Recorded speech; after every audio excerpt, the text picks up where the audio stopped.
Ready? Might as well kick this puppy off. Yeah, Monty said he was gonna be a little late.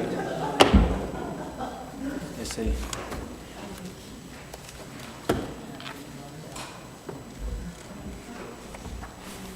Oh.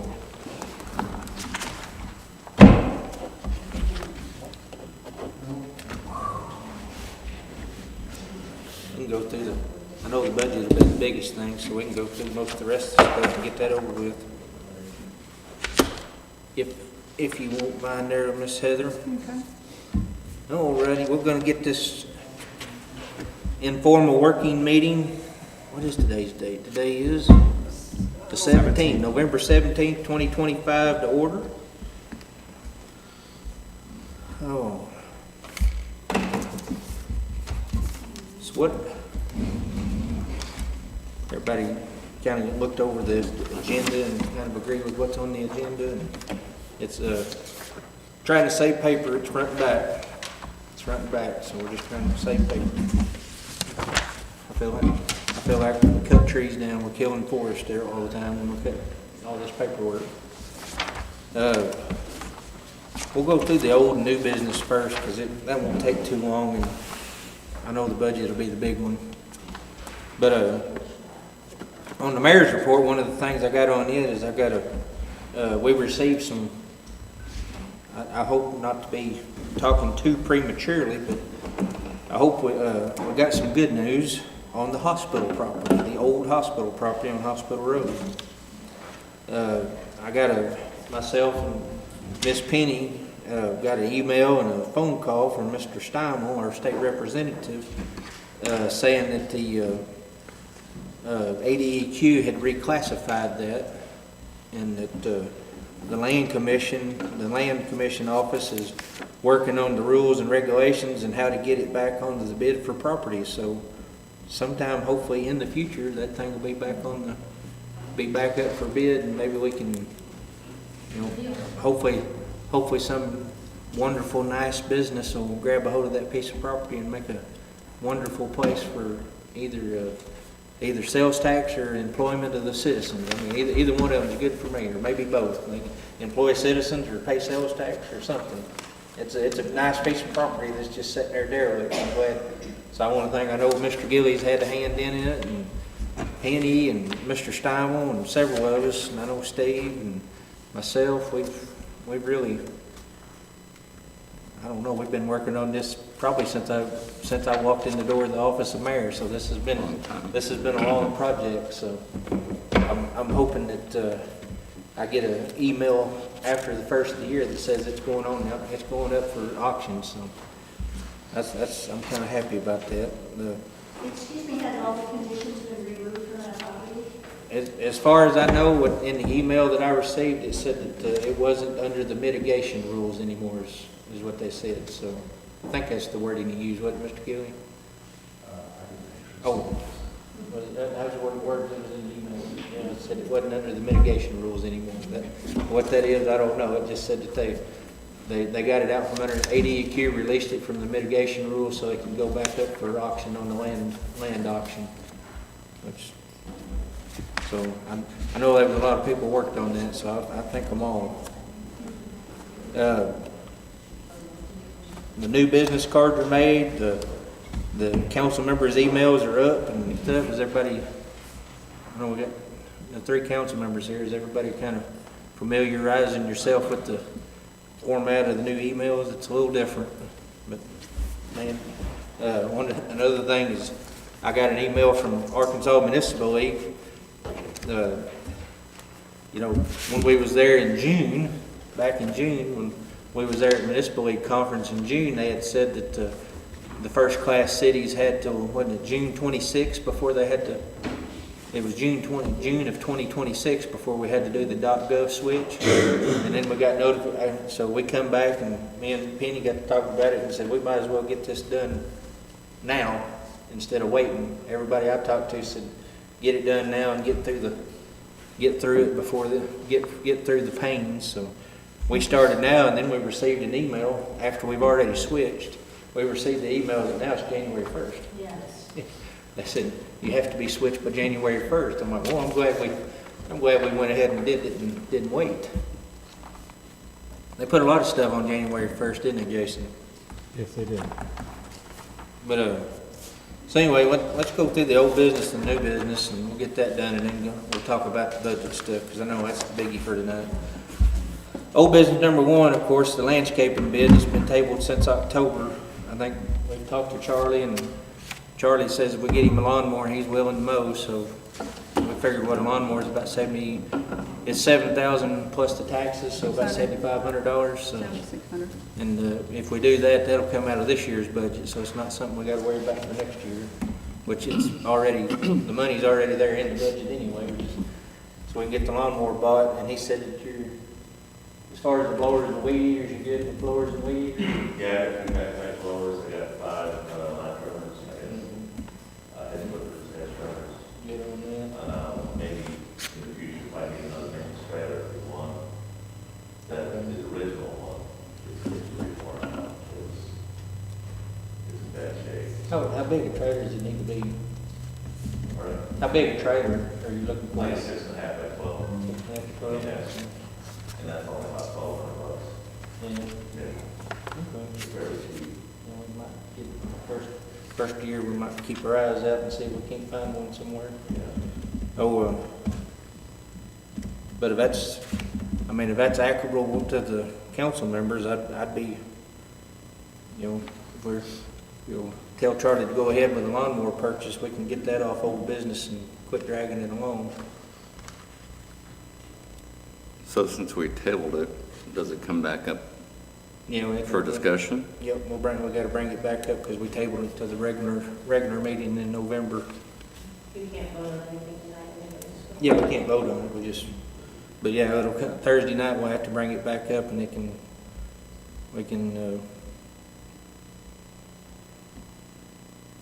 vote to move on, reject the bid on the landscaping and just move on with purchasing lawnmower for the buildings and grounds and for the next year, at least the next year, Charlie and Mr. Robert can take care of we can get some inmate helpers if need be. Yeah, since we got we had the solar property resurveyed, the base mark's got in half. So, I mean, that's been help, and then, animal control, I've been cutting out, that extra 504 acres. Yeah, courtesy to keep the snakes away, but I'm not helping anymore. The whole north field, that's all that's happening. And then on the east side, behind the fence, that's that 75 too, but I've been maintaining that for 3 years. But I'm not gonna do anymore. One of the things we talked about too is maybe next year looking about acquiring some more property for the animal control. I mean, that's a next year project, but need to get some more property. It's kind of landlocked in there with the tight fencing. Well, but also you have to look at the north side of the property. That's where the Septic tank and drain fields. that's where your septic tanks are along with your drain fields. Yeah. And so you really don't want that property. I mean, that's critical to the operation. Yeah. So at some point, I think we need to approach SID and see if they would be open to something reasonable, because you can't go build on top of field lines. So there's really not any use for. And it got pulled back quite a bit in the purchase. That's Right. But like I said, that's a next year project. The Planning and Zoning Commission vacancy, and I'll be honest with you, I'm glad I seen this, Penny. I haven't even talked to Mr. Phelps, but, and Mr. Ishmael expressed some concerns, or expressed some interest in being on it. We want some consideration of being on the committee, and Mr. Martin expressed some interest in being on it, but we probably need to see about getting somebody, at least one person appointed to it, because I think right now there's 2 vacancies on it. Now, they're fixing to go into, it's my understanding, they're fixing to go into December and January. I don't think, unless something special comes up, you don't have meetings in. And something I talked to Charlie about, after the first of the year, you know, Mr. Tom too, I hadn't talked to him yet about on the P and Z commission, but going to quarterly meetings. Instead of having a meeting every month, they don't have a whole lot going on, go to a quarterly meeting or meet as needed. But that's something we can talk about scheduling after the first of the year, see what they want. But I'd like to see it, we need to get at least one person appointed to it. And it's my fault I hadn't talked to Mr. Phelps, but I know he just kind of wanted to be involved. I don't know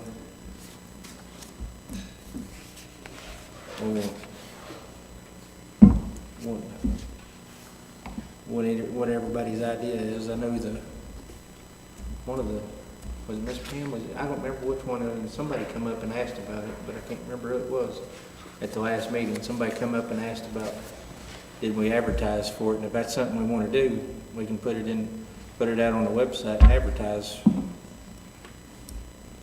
and ask people, are they interested?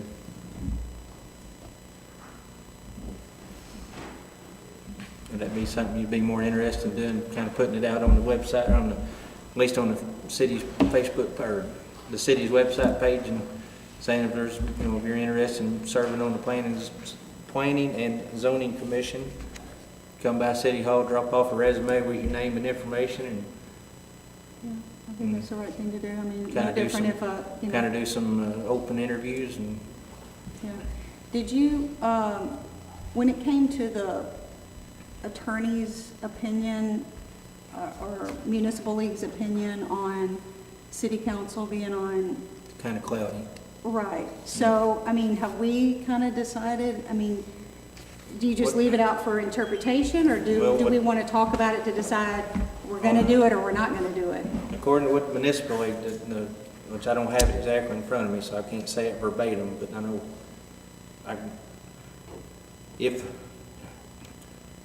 like I said, leave it dark and salt to make something black and white, just as gray as all can be. But it said if the person was serving, you know, and most of what they say when you talk to municipal league and you ask about planning and zone commissions, you're talking about cities of 50,000 population or more that are actually, the P and Z commissioners is a full-time paid position. Right.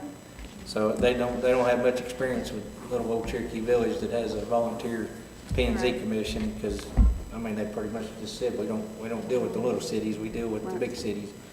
But they said if a person is on the commission and then runs for city council, they can serve on both because, you know, they was elected.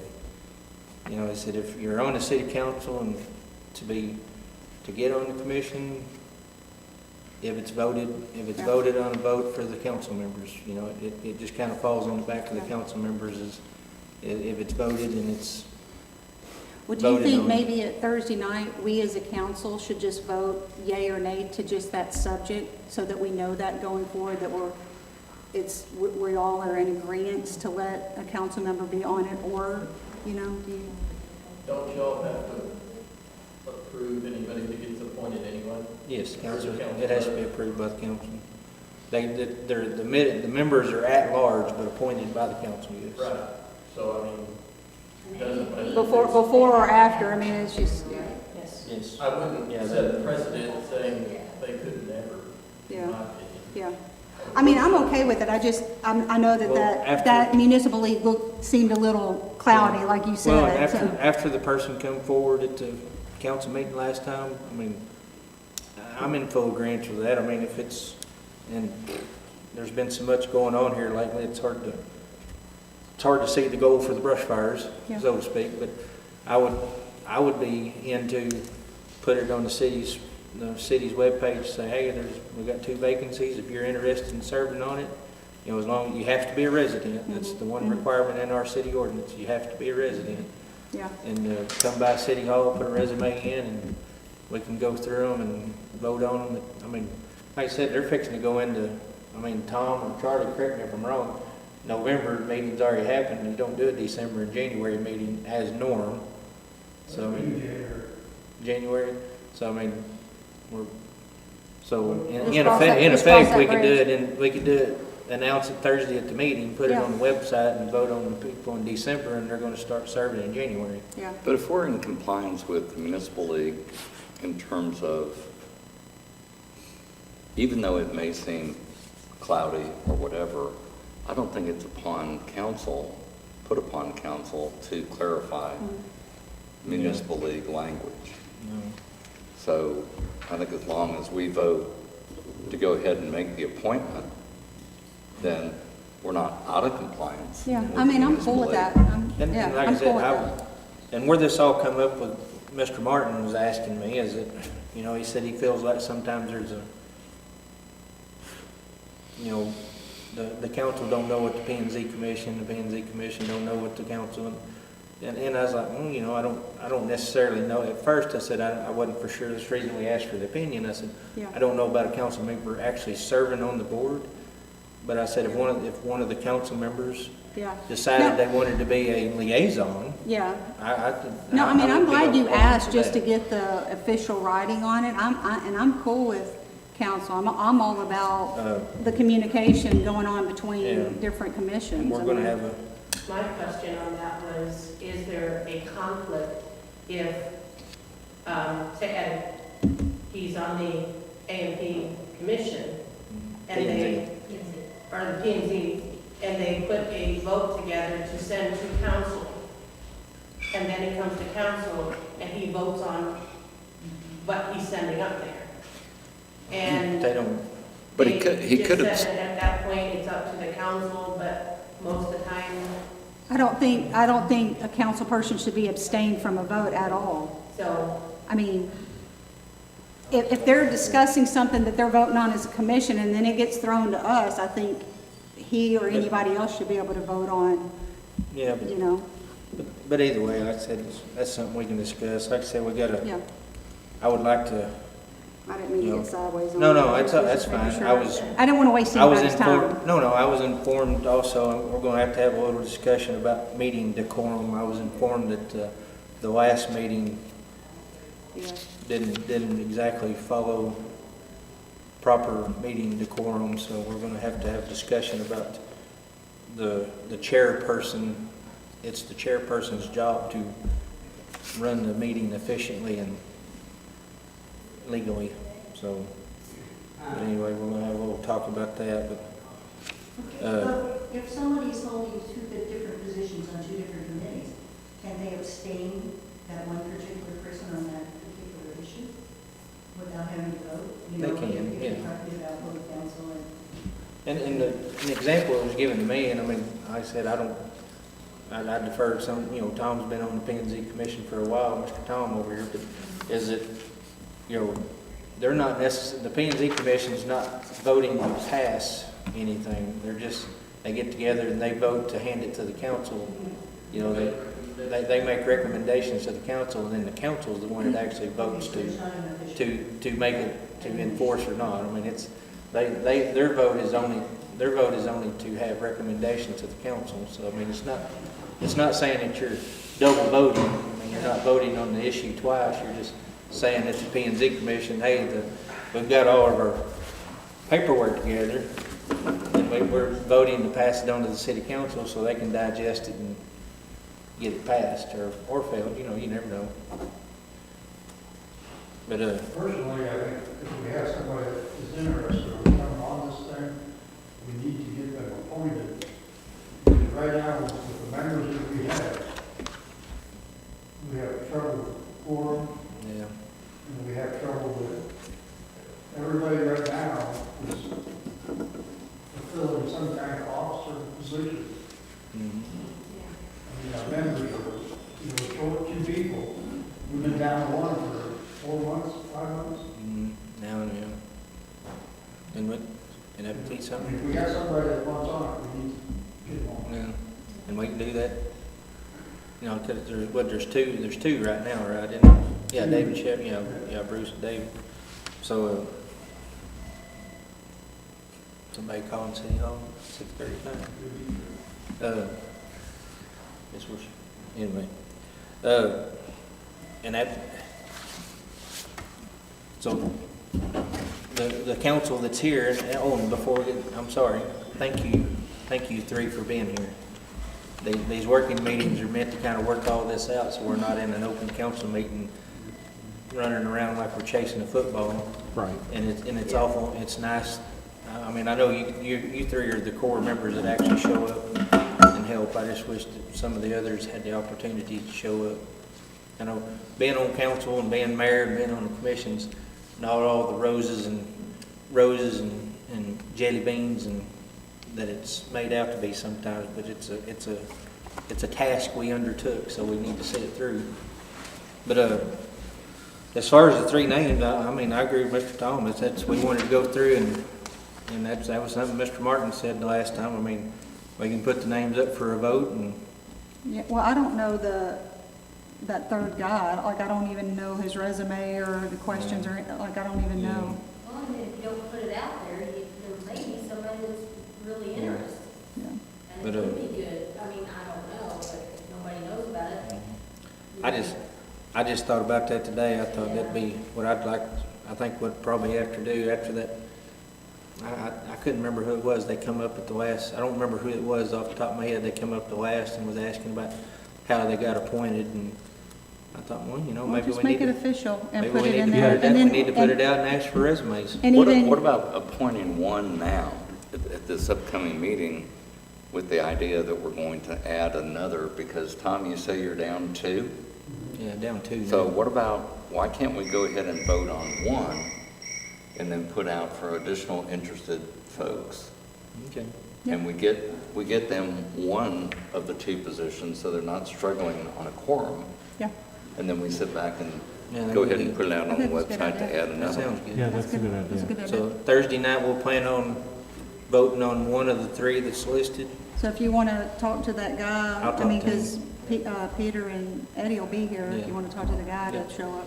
No, I'll do that, and Thursday we'll vote on one of the three that's here to fill one of the positions, and then we'll put it on the city website to ask for, some resumes. Get with them, what the requirements, what they need. Okay, sounds good to me. The number 3 is the asphalt zipper, which I know Mr. Brent Hunstead, he's a heck of a feller, he's a good guy, he got all that information together. We looked at it, it's an amazing piece of machinery, and I think it'll do an amazing job. Me and Joey's talked about it, it's the asphalt zipper, talked about and it's an amazing piece of machinery. Let me see if I got it here, I think I grabbed it. He actually sent an email, Mr. Hunstead did, that company. Got so many papers in it. I grabbed the wrong one. Anyway, the company, that Asphalt Zipper Company, has said that if we would, whether we buy it this year or at the first quarter of next year, if we had a signed letter of intent to buy, that they would go ahead and honor the price through the first quarter. And he said they would honor the price into the first quarter of the year if we needed to wait till after the first of the year, which is, it equates out to about $7,700 in savings, is what it is. A $7,700 savings. But he also said that and if we decide not to, that the letter of intent is non-binding. You know, if we see that we can't do it after the first of the year, we just call them down, we can't do it, and it goes away. It's like it never happened. It's a non-binding letter of intent, so. That road that y'all took it on, Saskatchewan, Have you- by Vigo. have you looked and seen how it's holding up and all, everything? I mean, That's something I'd like to discuss with, I mean, we just have to look at different options on it and see, because it does what it's supposed to. It needed a little bit more, I think.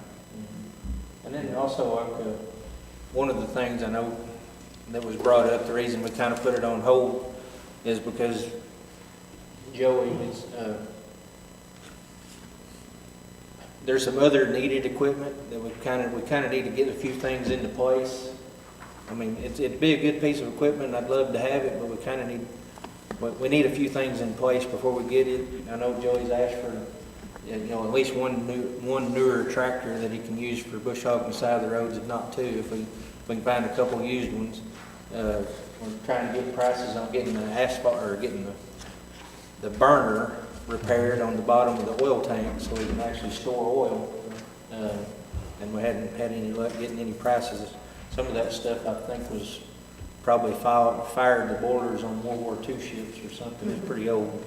So we're trying to find some parts and try to put something together to get that working, because if we don't have a way to store the oil, I mean, it's kind of a moot point, because We make cones a whole day, and it's fine, but if we could do, like, if we had to store it for a while, we need something to heat. But when we make cones, it rest of the day, if we should wait down, that's good. they don't have no way to reheat it.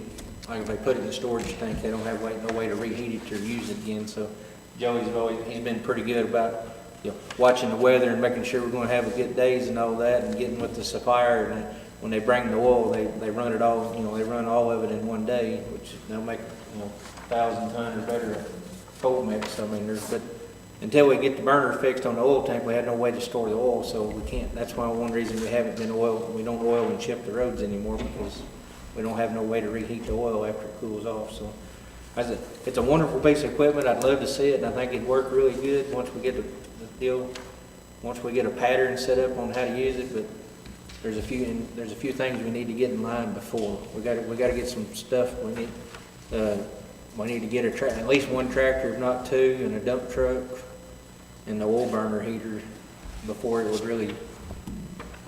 I mean, we can't feed it unless we have a few pieces of equipment first.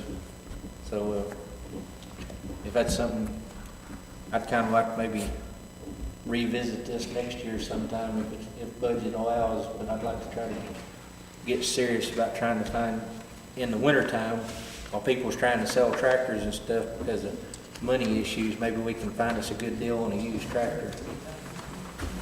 That way Joey can have a newer tractor and maybe try to find us a dump truck. I actually was doing some looking today, and I found a really nice Kenworth dump truck for $38,000 down in Philadelphia.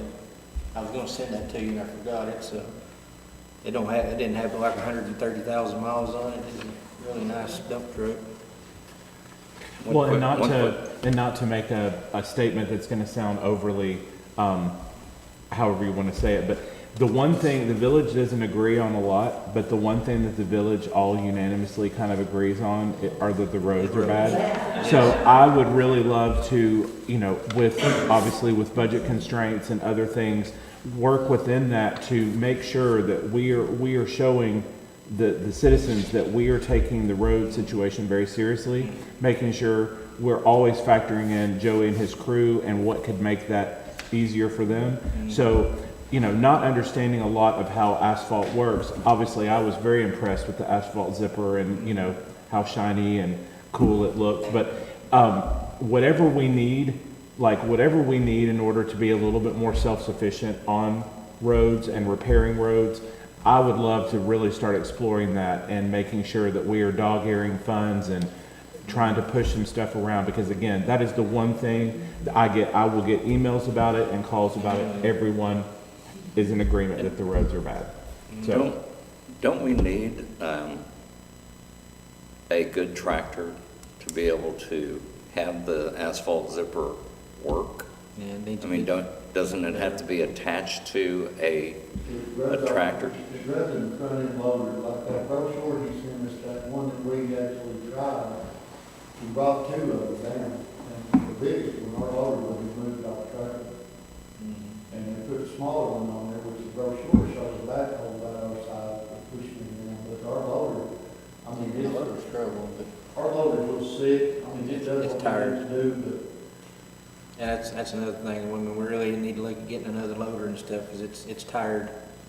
I mean, I think the city bought it when the city first got the street department in 2004, when they first got the street department, and it was used. It come off the beaches of Florida.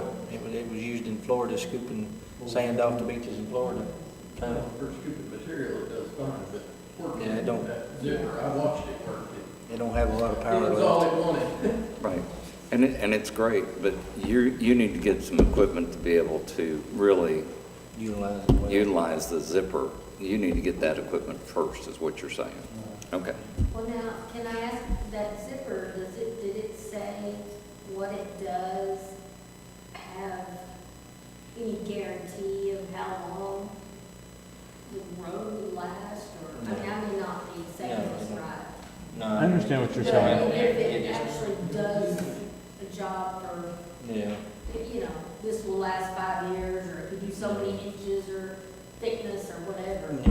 There ain't no guarantee on that stuff. It just is good. Your road is as good as the base and the cover you put over it. Okay. I mean, it's, Be from 10 years to 30 years, all yeah. depends on what. Yeah, and I you mean, want. a double chip seal, they say is a 10 to 15-year road cover, and a hot mix asphalt is a 20 to 30. Okay.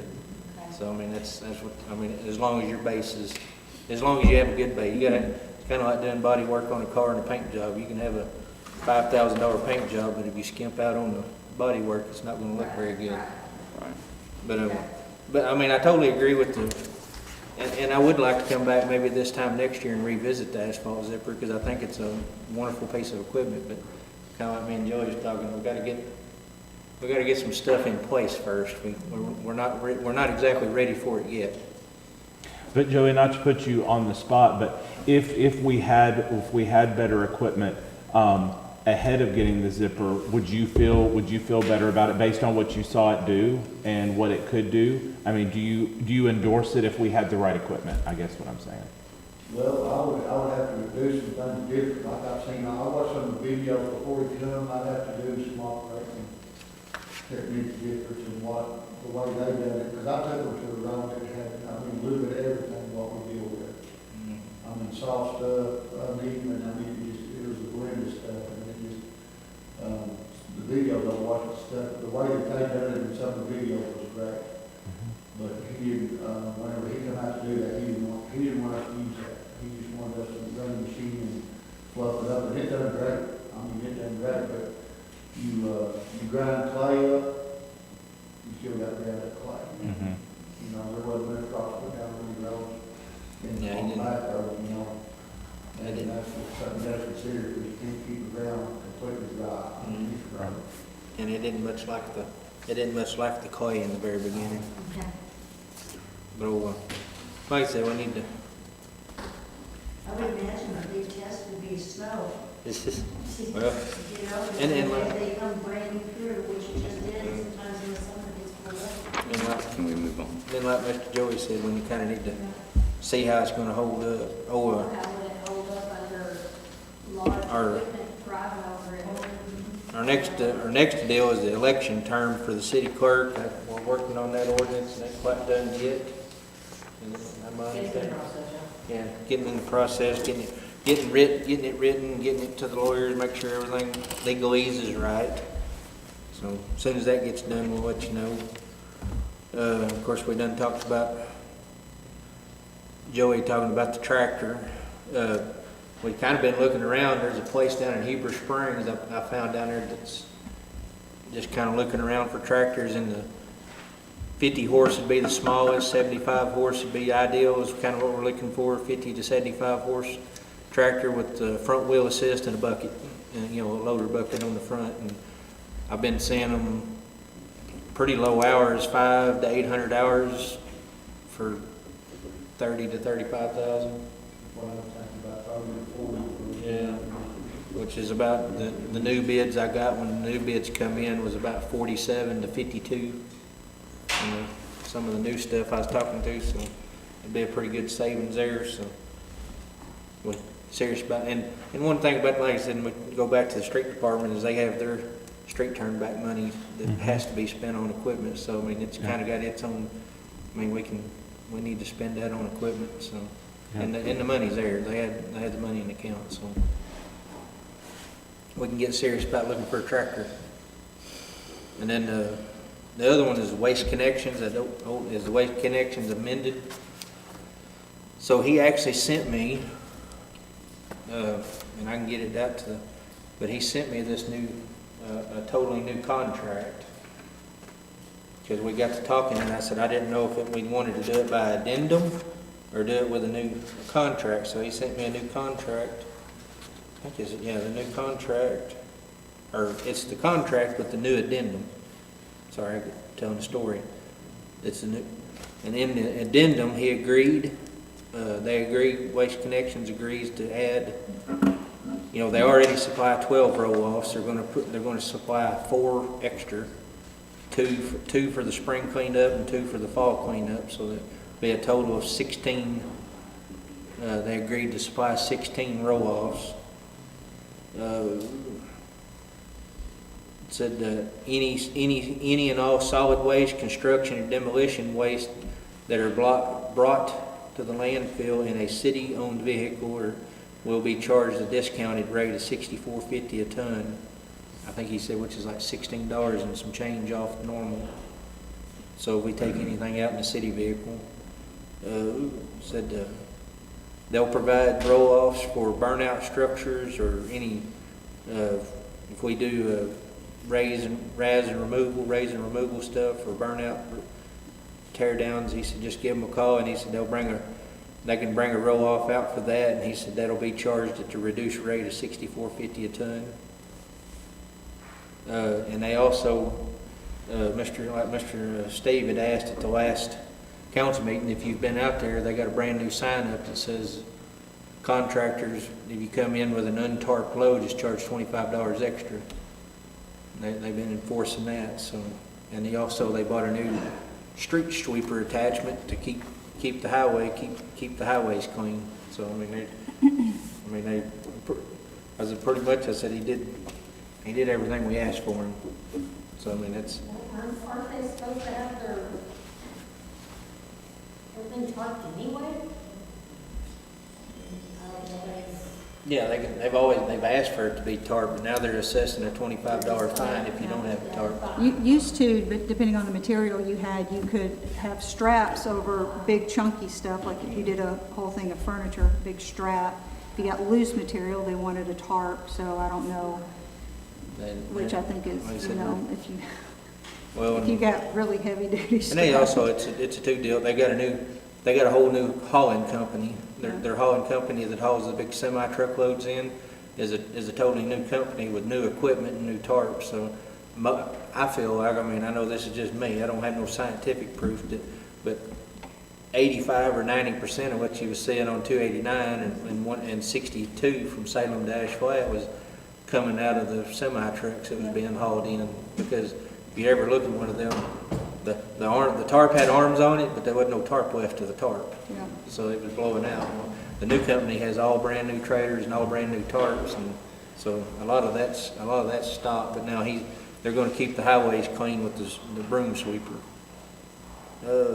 Fire station update is it's in the process.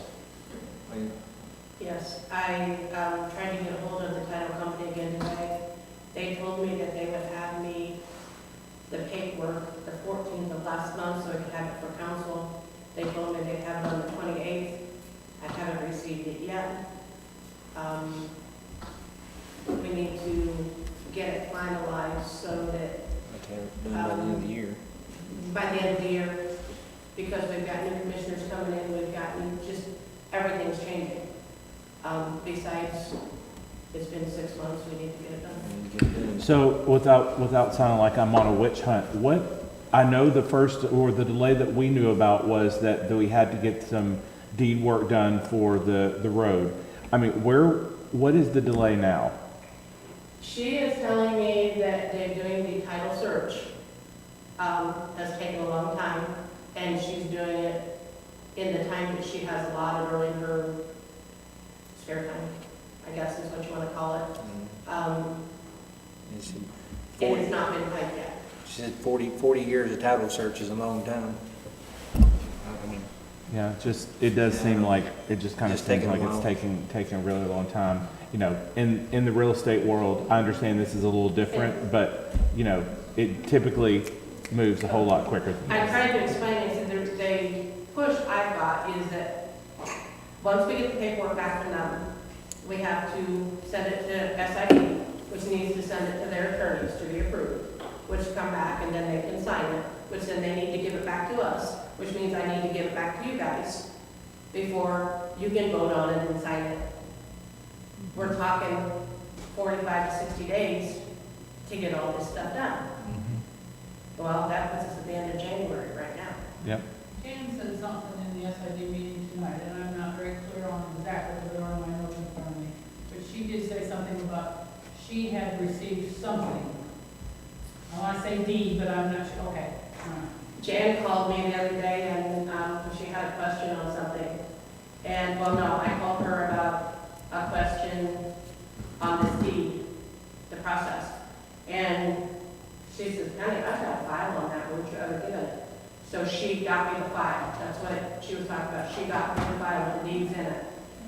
The title company already has all these deeds, it's just they needed to go back 40 years and check to make sure that what we're actually buying is what is clear, has clear title and stuff to it.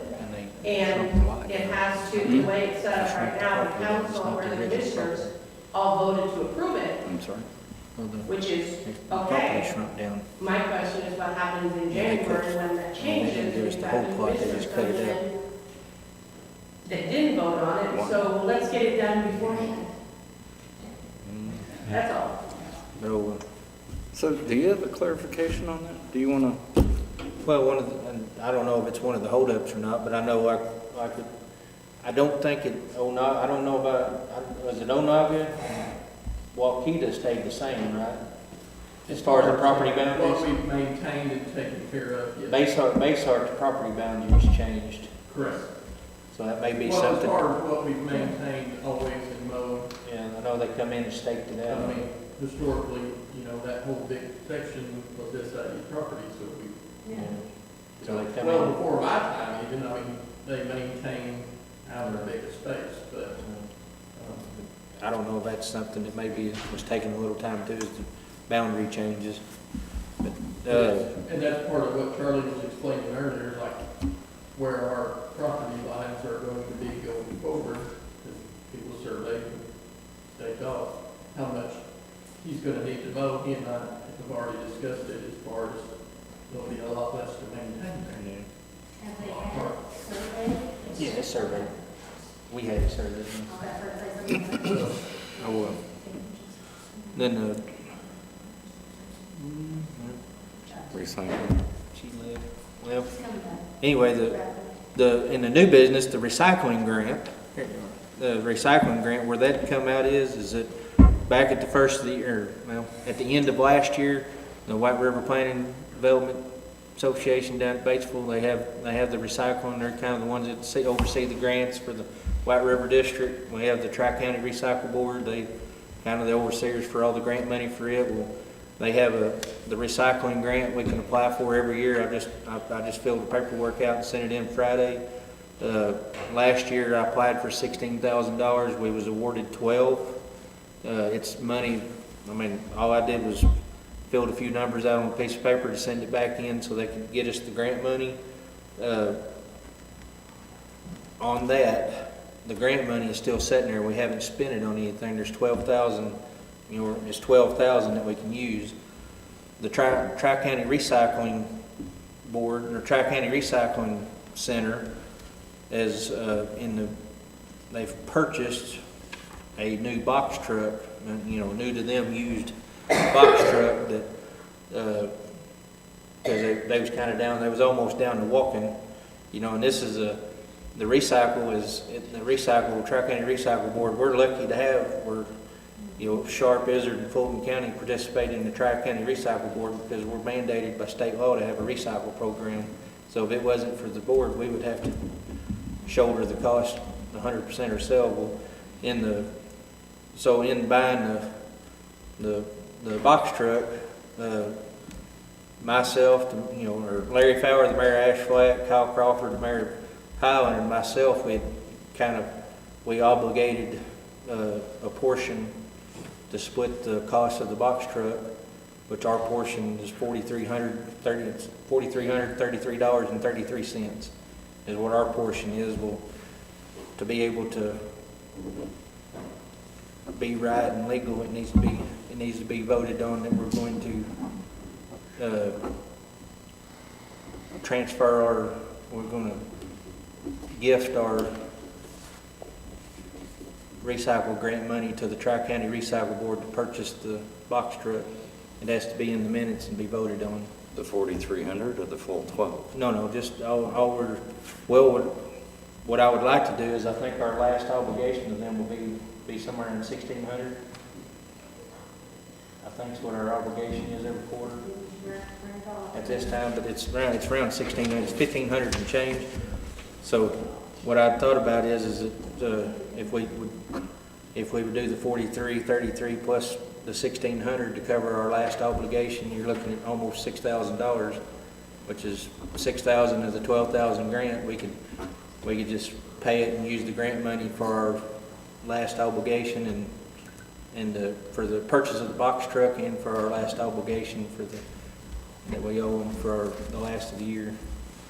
So can we carry over the remaining balance? No, we have to spend it on something. So Charlie, do you need anything on recycling? Trailer, equipment, anything? I mean, A 6-foot by 12-foot trailer? the cardboard trailer. Yeah. You know, we work on it periodically, but it's getting long in the tooth. You know, we can get a cardboard trailer. But then we take care of it, but it's been around for a while. You're talking about what you bind the cardboard with? And Or what they load on. the cardboard Yeah. trailer? And the trailer they use to haul the cardboard with. We can So, buy- so can we appropriate the remaining 6 for the cardboard trailer? That's getting the one, I mean, we can use it, right? Yeah, we can get I'm sure we can find a use. Yeah, we can get one. Because I don't give a brand new.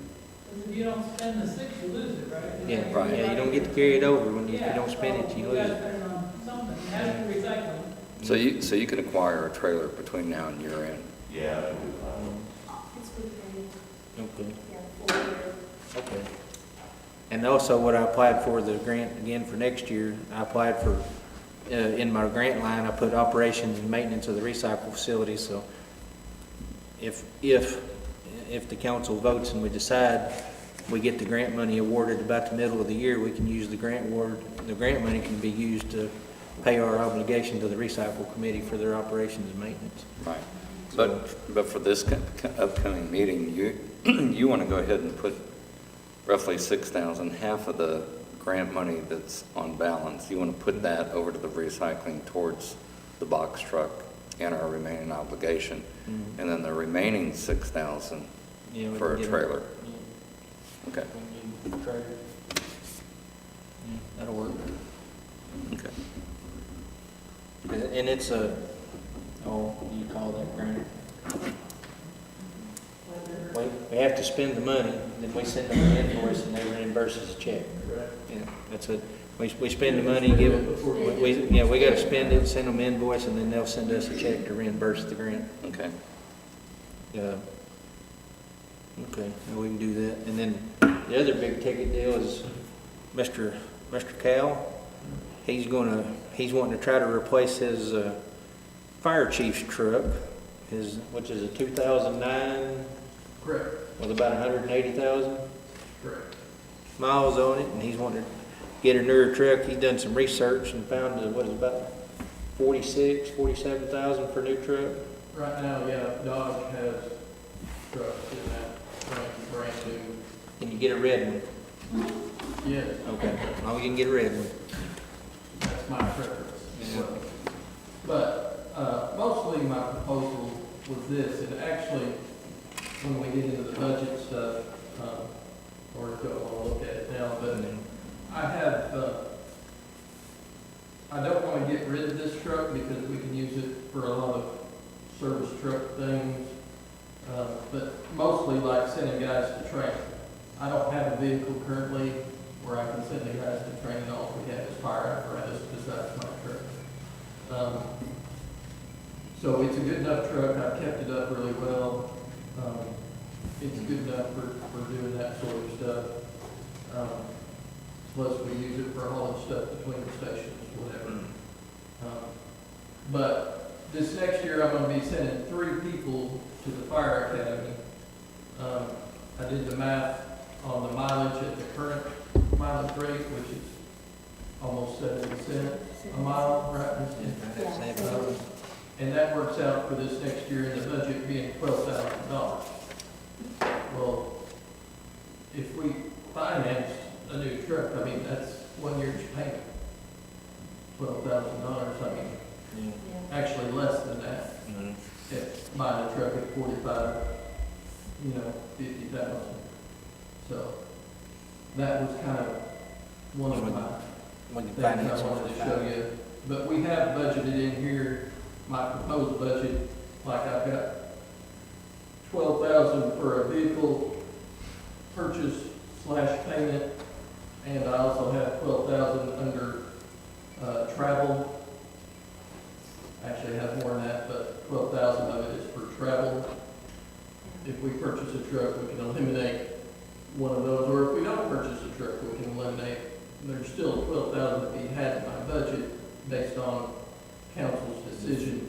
Well, you said if we do the new truck, we would change the 12,500 travel to $5,100. Correct. Yeah, So it'd be it's- fuel. It kind of, reduces about 7.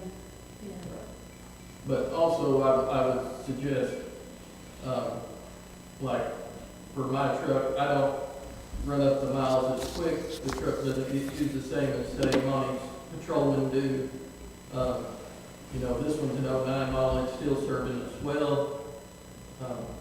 This truck's gonna be in service a lot longer, so in my mind, financing a truck for my use is not as big a scare or worry Yeah, because it's going as to it be, is for other purposes.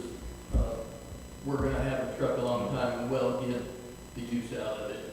the one we're using 16 years old, about 15, 16. And we're allowed municipalities to finance 5 years max. That's just kind of what makes I figured 5 years, 60,000 is 12,000 a year. Probably won't spend 60,000 even with putting some equipment I've got to put on it. Not a whole lot, not near as much as like a police vehicle does, but you'd obviously want it marked so people know who I am, black bar, that sort of thing. But, anyway, like I said, the base truck, from what the Dodge dealerships, they continue to email me prices of government fleet vehicles, and for 26, they're right at 46,000. Yeah, it's 46 and change. You know, Oh, well, and so I can approach, we do business with FNBC and we do business with First Community, so if it's something we want to finance, me and Cal, we can approach who we got to the 2 banks to see what we can do for an interest rate and loan, see what they'll do for us, and see about taking it out. Or I got another, here we go, I'm throwing a monkey wrench and things, something for you to think about, is that myself and Misty, we've been looking over we've been transferring some money out for our savings, to refill the savings. We've got one of them back up to, 505,000. We've got one of them that's still at 445, I think it is. And I was just fixing to transfer, I told her, I said probably by the end of this month, or definitely by the end of the year, I was going to transfer out about 50,000 out of general fund into the savings to refill that savings. So, I mean, there is always that. I mean, instead of transferring the money to savings to turn around and make a payment out of general fund, I was going to transfer the 50,000 anyway into savings. So it would be up to the council. I mean, either way, a payment or it's whatever you decide. I think that would be dependent upon what interest rate are you going to get, Yeah. and versus what interest we're gaining from the bank. I haven't done anything like this for the city of Cherokee, but in my tenure as chief at Highland previously, I financed a fire apparatus.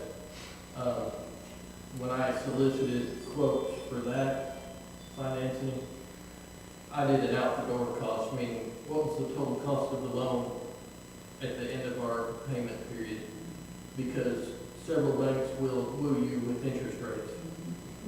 the outdoor cost, the lowest interest rate was not the cheapest cost of loan. Right. Then perhaps a balloon. Could you- Well, we were getting fixed rates on everything, but a lot of it was paperwork, administrative costs. Right. Uh, So my point being though, most everything I'm hearing from the dealerships that are offering financing to clients are in a range of about 7 to 8% on new loans versus the last thing I saw from FNBC on savings was 2.3%. I don't know what we're getting on our balances right now. Gotcha. But, you know, what they were putting out there to the public was on the first 25,000, 2.3%. Right. And then thereafter, if you go over that, it drops to 0.5%. What I'm saying is that it may make more sense rather than increasing our savings balance to save just that go ahead. 5 or 6%. Right. And just pay for it.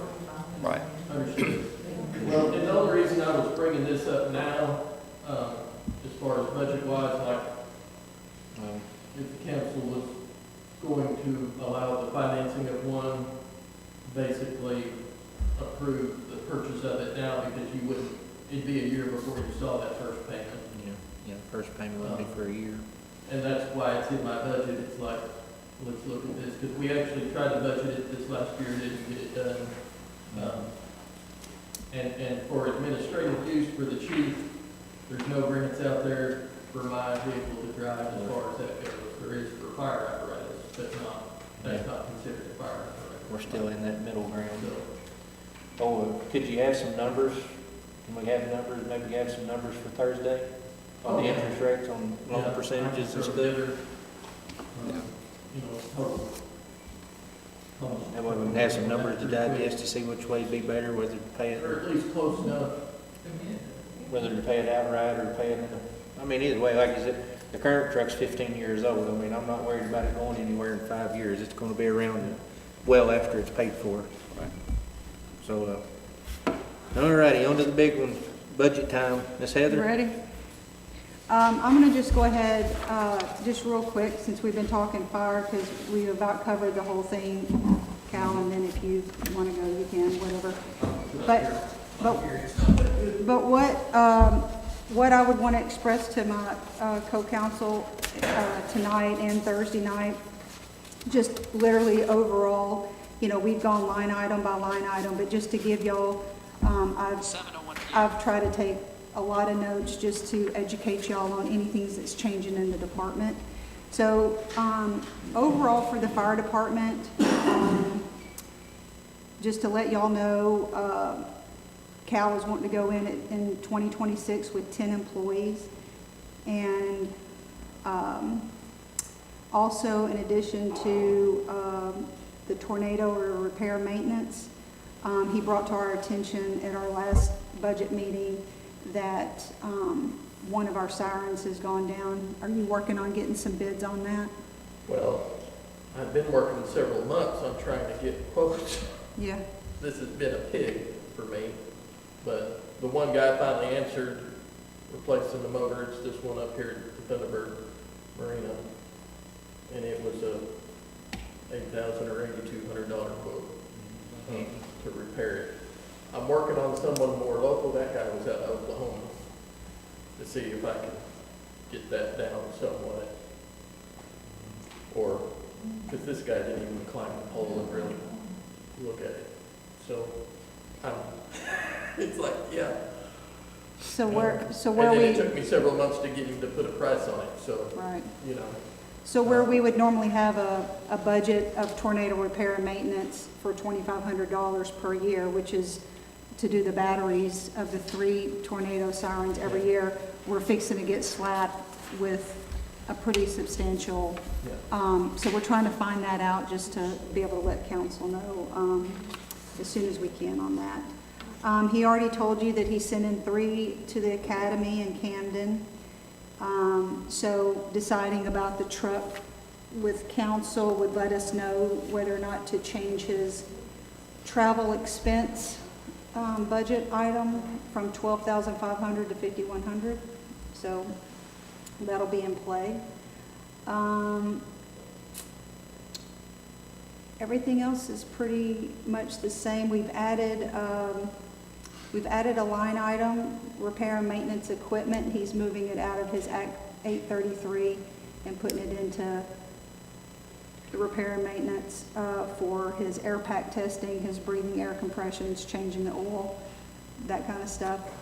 All to say, in the event we bought the truck for him and we reduced the travel down to 5,100, just to compare his 2026 expenses budget compared to 2025, we are about approximately 17,000 less than 2025's budget. So I feel like we did some crunching best we could. We're going to be hit with the whammy of the tornado siren, Yeah. but Even with that tornado siren cost, we're still underneath what I did for this year. yep, So, yep. And that's really driven, if I'm looking at the numbers correctly, it's really driven mainly by your reduction in labor costs. yeah. Well, I mean, y'all had allowed me to budget this year for an extra person. I actually had 11. But also, it's been a labor nightmare this year because I've had 3 leave, 2 retire, 1 resign. Actually, more than 1 resign. Because some I've hired, they didn't last very long. So I've had a lot of gaps in employment. But also I had an extra retiree, which required a large payout on the city's part as far as sick days and all that stuff. So I don't know Yeah, how that's- I'm looking end of the year as far as it may average out, but, Okay. but you also have healthcare cost, all that goes with it, so, yeah. 473 right now. And talking to healthcare, one thing I hope they don't change, but one good note is that our municipal league health insurance stayed the same. That's fine. They didn't hit us on any increase in our And I do municipal league health have, insurance. currently empty 1 spot. I've got a guy that I'm gonna put to work there. He's just waiting on some things personally to line up before he can start with me. So hopefully we'll start the year fully staffed. Well, just repeat yourself on Thursday to let the rest of the council know. Everything. I quit holding my breath on this. Well, you've given them the information and, you know, I felt like our budget, went pretty well with your department this year, so. Thank you. But yeah, I called the gentleman like 3 times on the internet, a different gentleman, and haven't received a call back yet, so I'll be on the phone with him tomorrow, hopefully. Can't get nobody to answer the phone anymore. Thank you, Cal.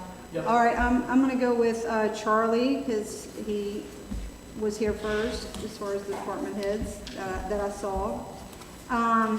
So we're going to hit building and grounds real quick. It's not that large. I put these in alphabetical order. I'm so sorry. I'm just Bouncing trying to, everywhere. I'm going to try to let him get out of here because he got here. I'm thinking that. So just the, you know, the big stuff here, just to let y'all know, we put all vehicle stuff in the planning and zoning budget. And just to reiterate, utilities for building and grounds are all buildings, propane, electric, water, and sewer. We increased that line item to $36,000. Decreased by $2,000. What we're adding, based on the conversation of no plans to hire a contract service for grounds work, we put in the budget a capital expenditure for building and grounds, a new zero-turn 54-inch mower. Let me ask something, when we taking that contract services out, okay, see, I still have it in there, Yep, so we can take, okay. Yep. I couldn't remember if we had decided to take it out. yep. Okay. So my totals are a little different. The zero-turn roughly is $7,000 plus tax, so I put $7,600 for that capital expenditure. Supplies, you don't know about this, Misty, this just happened tonight because I asked him this question. We had $600 for supplies, and he's gonna do the mulch himself, and cost of mulch, for him to pick it up is cheaper, and he wanted $600 for mulch, so we've increased his supply item line to $1,200. Saying building and grounds? Yes.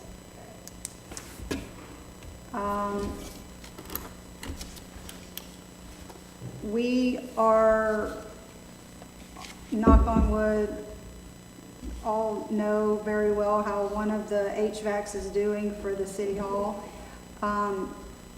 which the request would be for about 15 grand to budget for an HVAC, but what we've talked about in our budget committee is these large one-off expenses.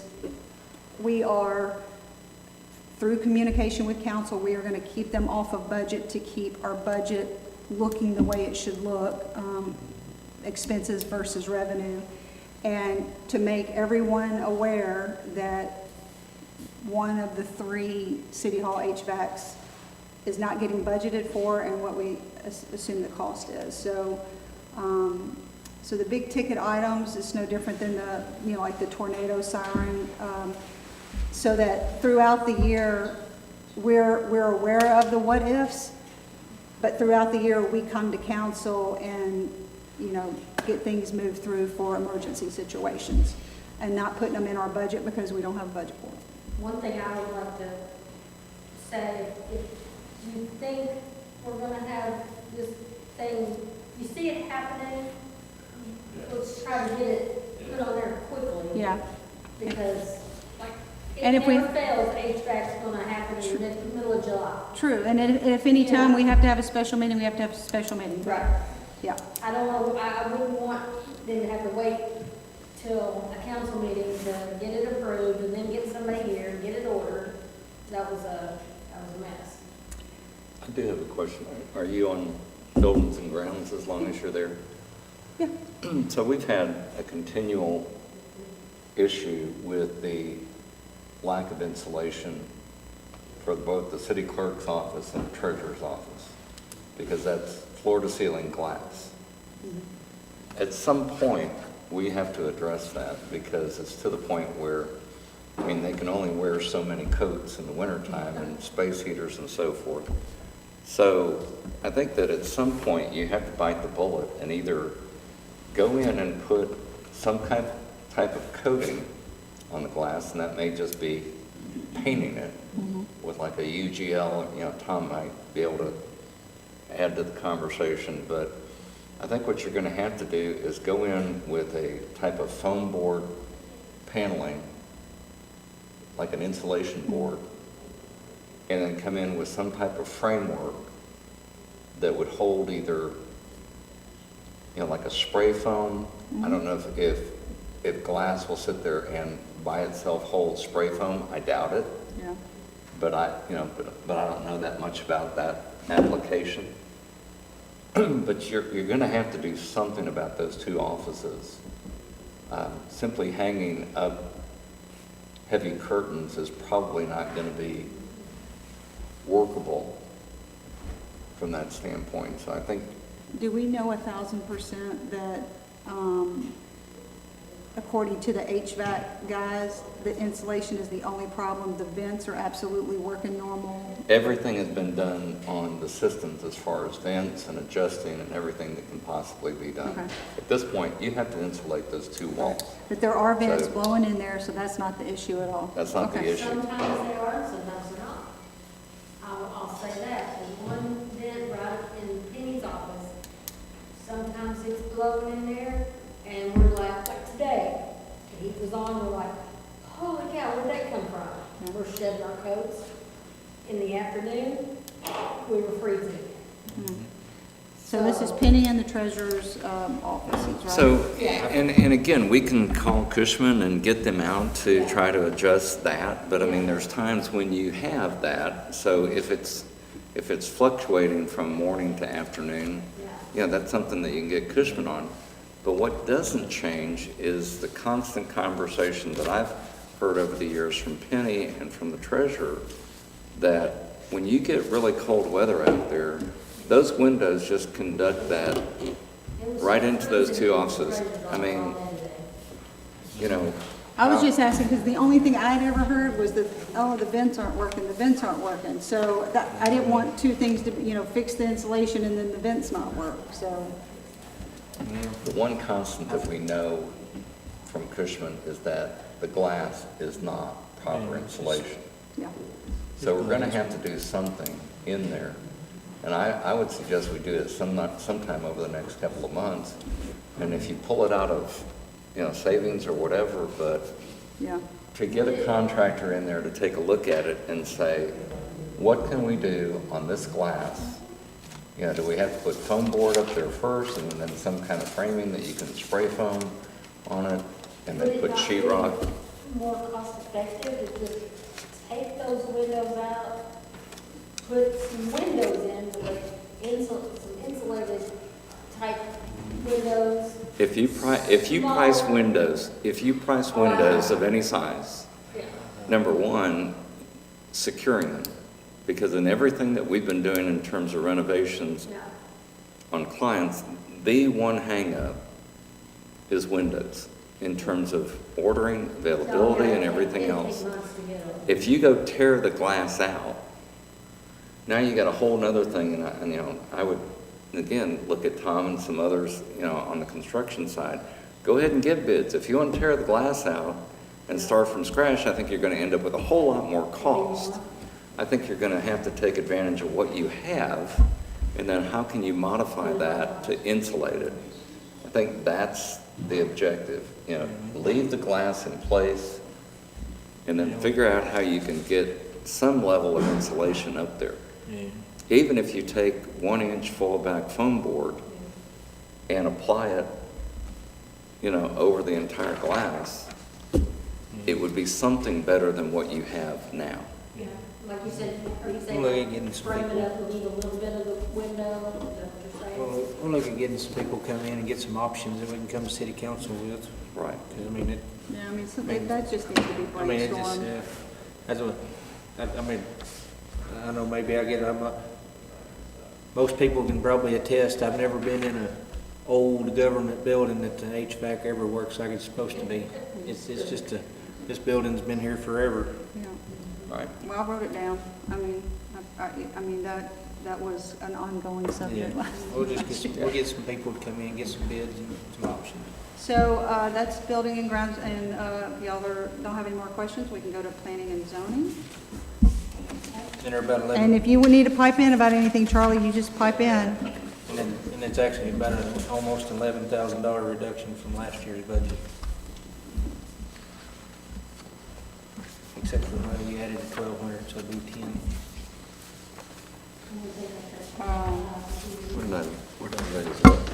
What are we on now, Heather? Just the color. Planning and zoning. That's the color for that. So,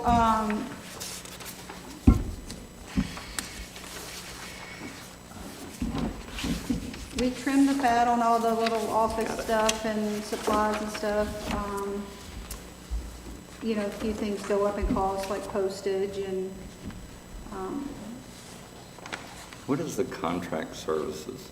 that was for hiring a lawn service, so that's gonna be removed. Yeah, we- Mark that out. yeah, we- Okay.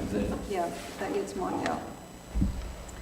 So if you take that out, Yeah, the overall labor expense is going down. yeah.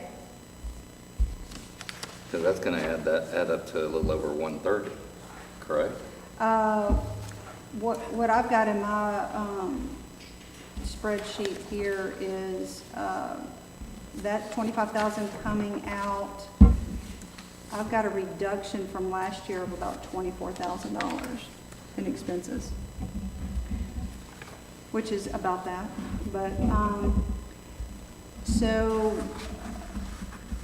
just to be clear, just for information purposes, there's 3 employees, code enforcement Robert, and head of the department Charlie, and Angela works the office.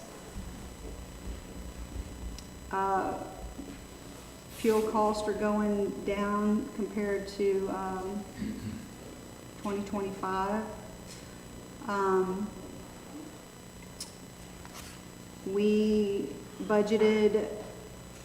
We increased the budget for the raise and removal up to $15,000. Charlie feels like he can get a good amount of work done on that. And with the getting added roll-offs from Waste Connection, he's going to even be able to utilize that in a better way and save money, not spending his budget on some dumping.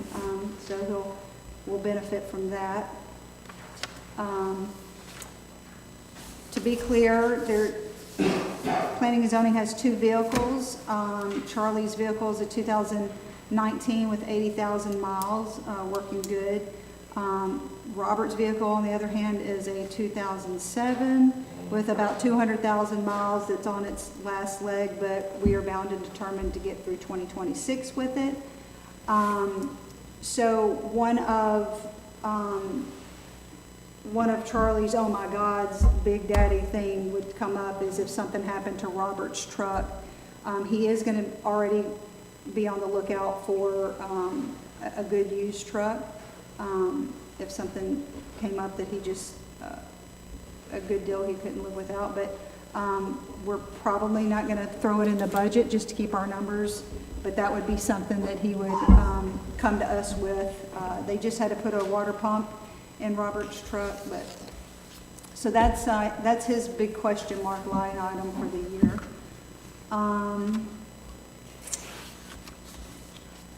And that's really it. Do you have anything to add, Charlie? No, that's it. Okay. Thank you. Heather?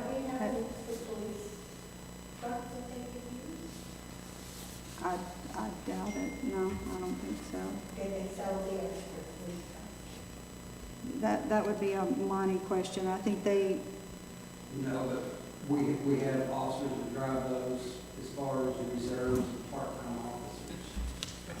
Extra copies, because I didn't get a copy of the plans. And what we've been phasing out in terms of the police department vehicles has been the SUVs, the Explorers.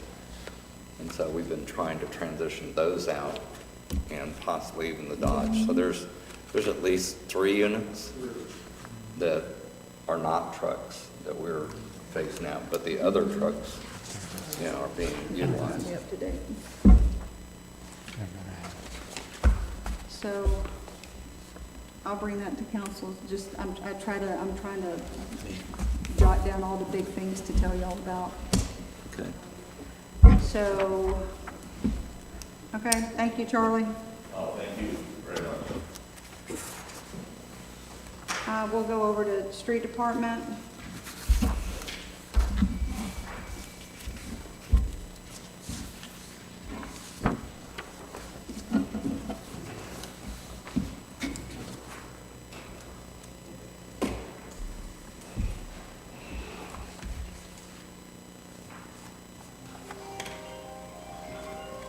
So we kind of hit on a couple of the big things just for information for council to know about, but in discussion of making a decision about the asphalt zipper versus what does Joey need currently. So just to reiterate,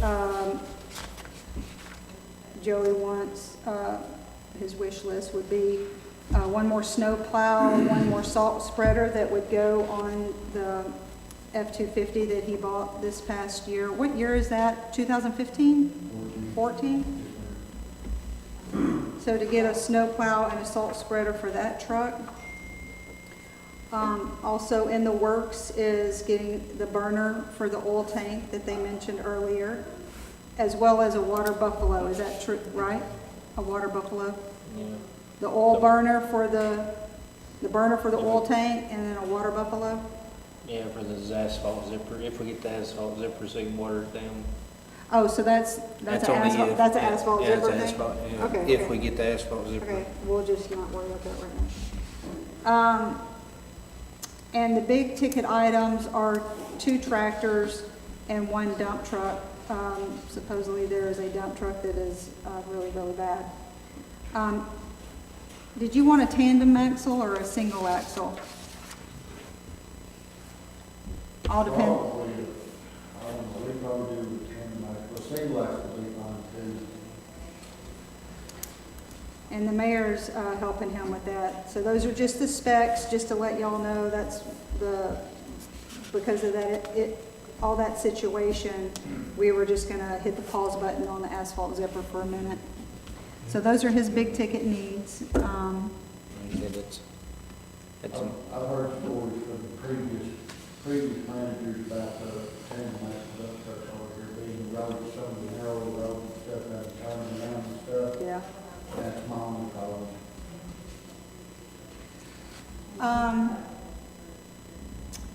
So do you want to set aside district court and community service, because those are kind of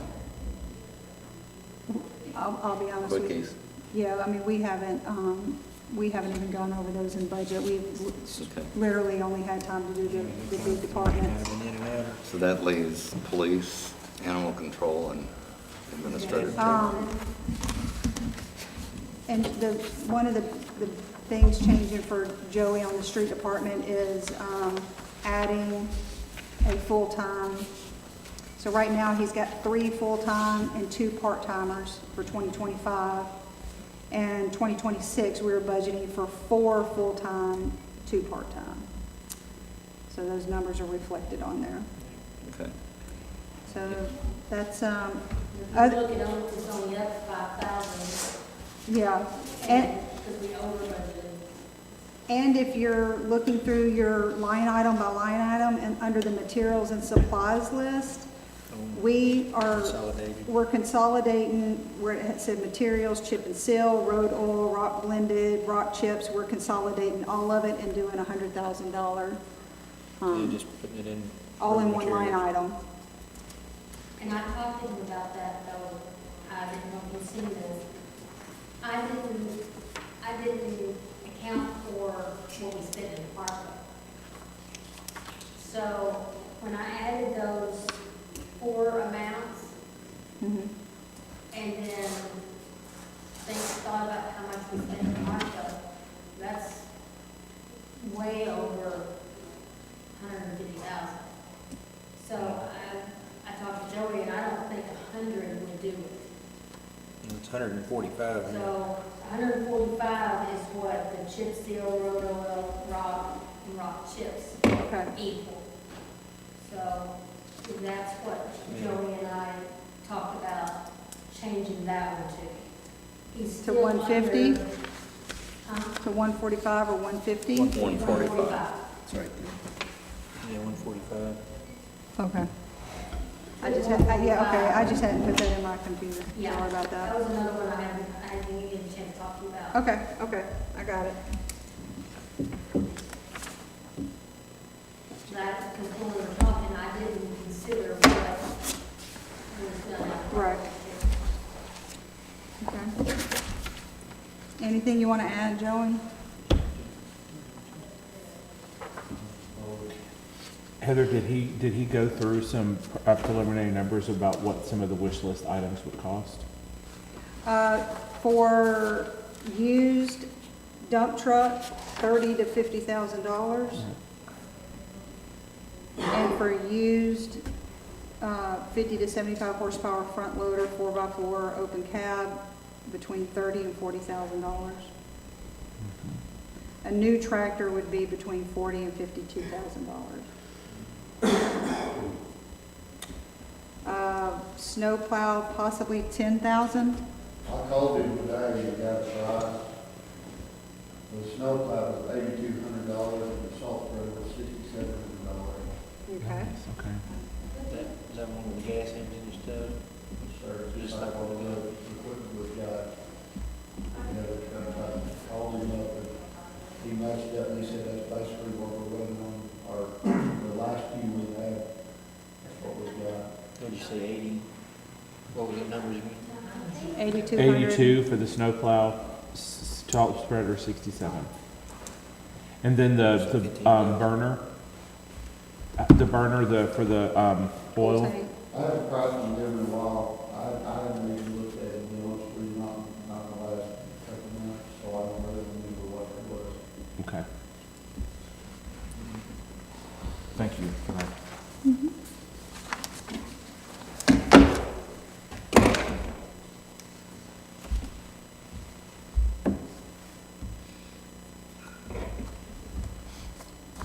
You want to hit police? Just to take care of our department heads over there.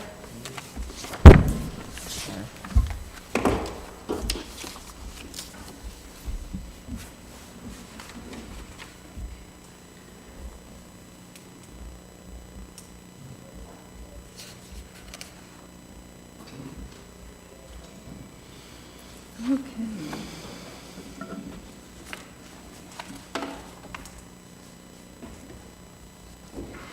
So, Monty's got a lot going on. I'm just gonna tell y'all right now. You better believe it. Um, Today's been So, Yeah, I think they could. I'm just gonna kind of run through the big things, because I know we're gonna, say all this again Thursday, or, if there's any questions, that y'all think of tonight, but, just off the cuff, off the top, he requested one new vehicle, $70,000, which includes equipment. And I told him my plan for big one-offs are not going into the budget, but we would tell the council his wish. Is that a truck or another SUV? And I will tell you right now, I don't think I can support that. And the reason being, it's not the expenditure, it's the type of vehicle. So I don't mind an SUV for the chief. But we've been building a truck fleet so that they're interchangeable for all officers. And at this point, I don't think it's prudent to add another SUV. I get it, you want to have for your administrative side, and you want to be able to sit there and travel to different things and so forth, but I don't think we can sit and justify an SUV for both you and your lieutenant. I believe that we need to continue to upgrade and rotate out the other non-truck vehicles, because they've proven themselves the police pursuit vehicles that we've been pursuing for the last several years. And so I think it's important to stay with vehicles that are interchangeable in case one of your trucks goes down. And I agreed to the SUV when you did the one for an administrative standpoint, but I don't see the justification for two. I have four basic administrators, myself, a lieutenant, patrol sergeant, and a sergeant investigator, detective sergeant. So that's only two admitted vehicles that I'm requesting, which, numerous things are used for: crime lab, we go to graduations, we go to funerals.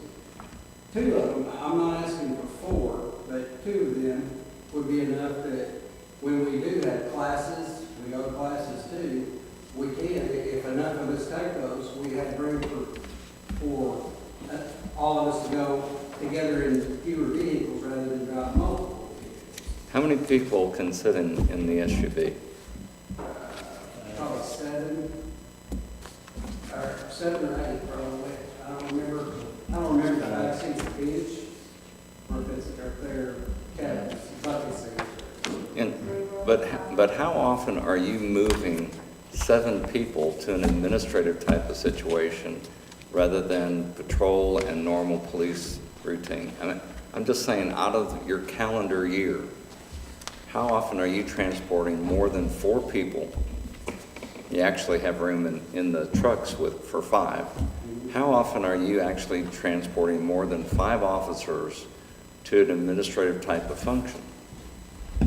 Well, for one thing, I mean, it's supervisory as far as the lieutenant. Like I said, only 2 of the lieutenant and I. Very rarely are we gonna get out and get in pursuit? But there's a lot of times things can be hauled in those vehicles that you can't just put in the back of a pickup bed. And as far as, I don't really understand the question there. The trucks are doing good for us. I fully intend to keep with the trucks for patrolling. But, and I'm not being smart towards you, but what kind of gun should I carry? I mean, you see my point? It would be beneficial to us. But the whole premise of going through, and I'm sorry, Monty, this is now, I'm finishing up 11 years. So I'm going back 11 years ago when we were sitting here with Explorers and SUVs and the Dodges and so forth. The whole decision with Ricky and yourself to transition to the trucks was to have a fleet of the trucks that were interchangeable from supervisors to patrolmen, so that if a patrol truck went out, all you do is you hand your keys over to the truck, the newer truck, to keep the patrol, going and so forth. But my issue is the pickup truck had so many utilitarian adaptations, and I'm just asking, the question is, and I don't choose what gun you carry, but we're looking at the resale value, we're looking at we're looking at the durability, because all of those trucks are rated, even for police protection, police pursuit, they're rated in the 100 to 150,000 range easily. And all I'm saying is that we were looking at uniformity across your fleet. Now you're separating out and saying, well, now I've got 4 supervisors, so I'm going to put them back in SUVs. No, only 2. No, and I get it, but part of your argument is, and I don't mean to sit, I don't want this going on Thursday night, but I just find it difficult to support more than one SUV. For the chief, I'm fine. And for the fact that it can be used, if you're going to go use this for a supervisor, and that's why I ask you, how often do you have to put 7 officers in one vehicle to go to whatever event you have versus taking 2 pickups? And I get that, you could put 7 versus 5. But other than that, so what percentage of your year is transporting 7 personnel in the same vehicle? And to elaborate on a little further on the different part of it, there's not really going to be any circumstance. I mean, it would be a very, very rare circumstance for me or the lieutenant to give our vehicle to another officer. It would be a very rare circumstance, because I'm subject to call. Trust you me, many times in the middle of the night, I get called out for bad things that happen, and so does the lieutenant. Supervisory vehicles are not ones that you usually pass down to the other officers to use, because I'm subject to needing that vehicle immediately at any moment, and so is the lieutenant. And I'm not asking you to give up your vehicle. My point is that having a consistent fleet across the board, and if 90% of your time is that vehicle is, whether you get called out, the lieutenant gets called out, that it is a vehicle that is consistent with the rest of your force. And we were looking for uniformity across for parts, repairs, everything. I am keeping them the same color, and I won't say basically the same decal scheme, because they're supervisory vehicles, so they're actually not really going to be marked. But there are circumstances also, if we're running a search warrant on a house. I mean, we've got to drive by that house, give a good description of it. That's got to all be typed up, presented to the prosecutor and to the judge. And it's handy to have vehicles sometimes that do not have decals or are not marked. I mean, they're marked enough that if somebody was really looking at it, yes, you can see the sheriff's vehicle. His is the same way. It's unmarked, but it does have blue lights. But a lot of times those aren't as noticeable if we're driving by we have to get descriptions and stuff on that, so. And it's not that, like I said, it's not the entire fleet.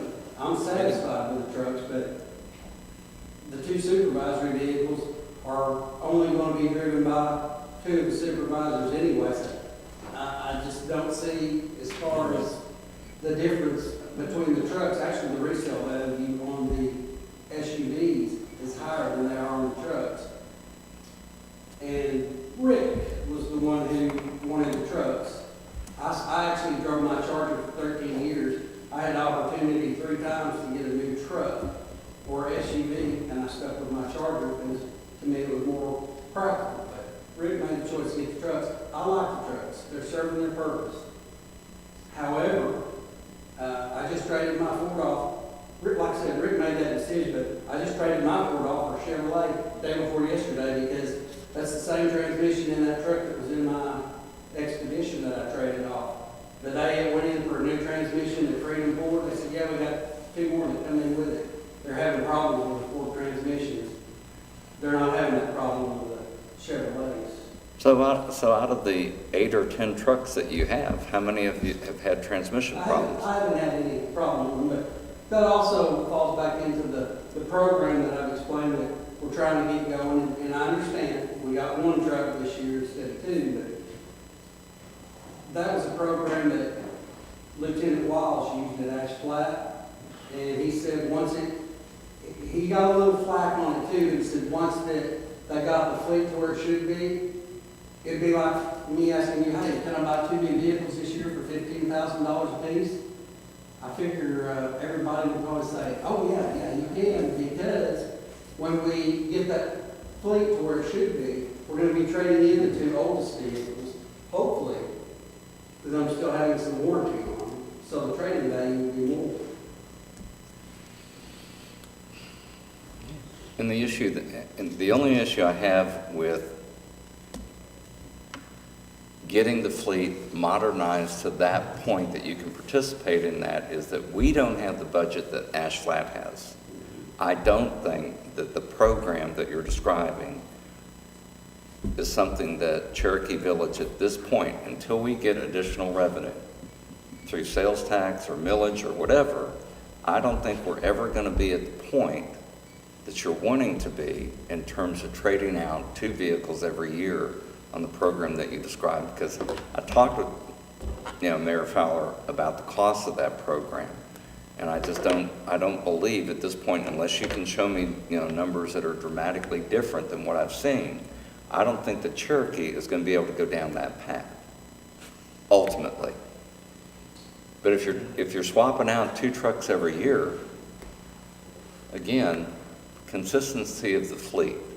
And I don't want to drag this into a 10 o'clock meeting or anything, but it's just where you and I are not seeing eye to eye in terms of supervisory vehicles being different than patrol vehicles, and the program where you're wanting to ultimately swap out 2 vehicles a year. Because I just don't, we've expended a lot over the last, if I had a schedule in front of me and saw the age of your vehicles and the mileage, the majority of the vehicles that we've added in have been through ARP money and other extra money that came into our budgets.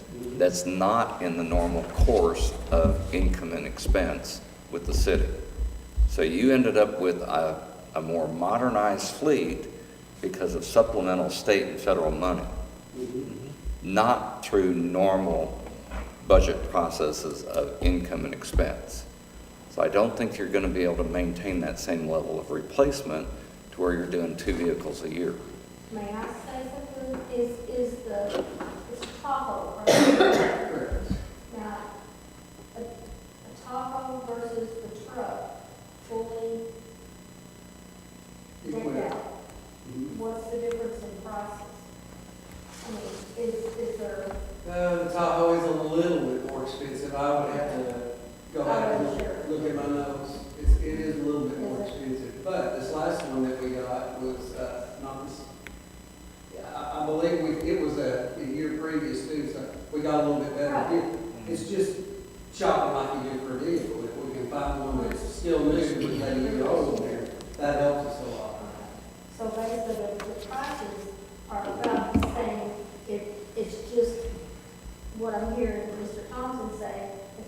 how it looks.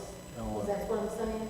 No, it's the utilitarian aspect of the truck versus the SUV in that if we have a truck go down, if we sit there and have a response, whether it's an individual response or it's multiple responses, and we lose 2 trucks out of the patrol fleet,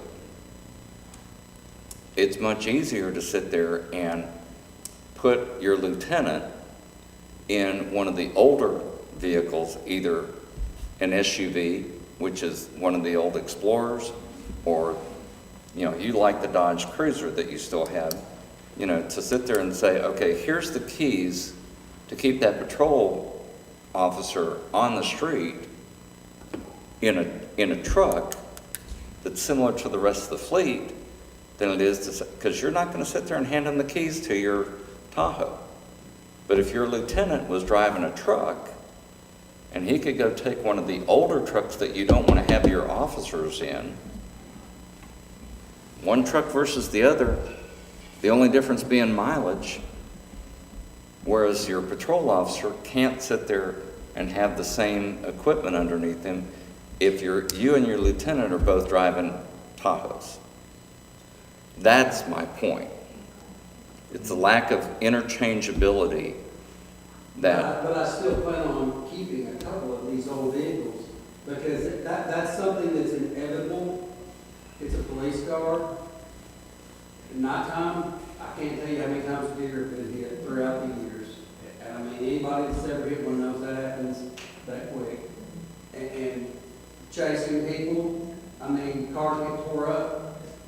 And so I'm always going to try to keep 2 vehicles out here, not to mention our 4th of July festivities. I have reserve officers. I understand that. And they drive cars too, which I'm not keeping new ones for them to drive. I'm going to pick my 2 best old ones out here and try to keep them up to par for them to drive those, which that would also be a spare to drive. We just got one out of the shop just the other day. Got tore up. Ready, Heather, ready to talk about the rest of it? Yep. Yeah. So, big ticket stuff here. And small tools and equipment. Uptick in body dash cams, wanting to add 2 more SIM cards for 2 camera systems.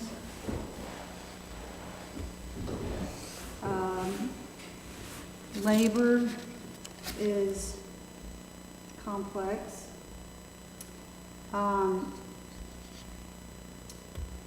He's wanting to add the investigator position, which has been part-time.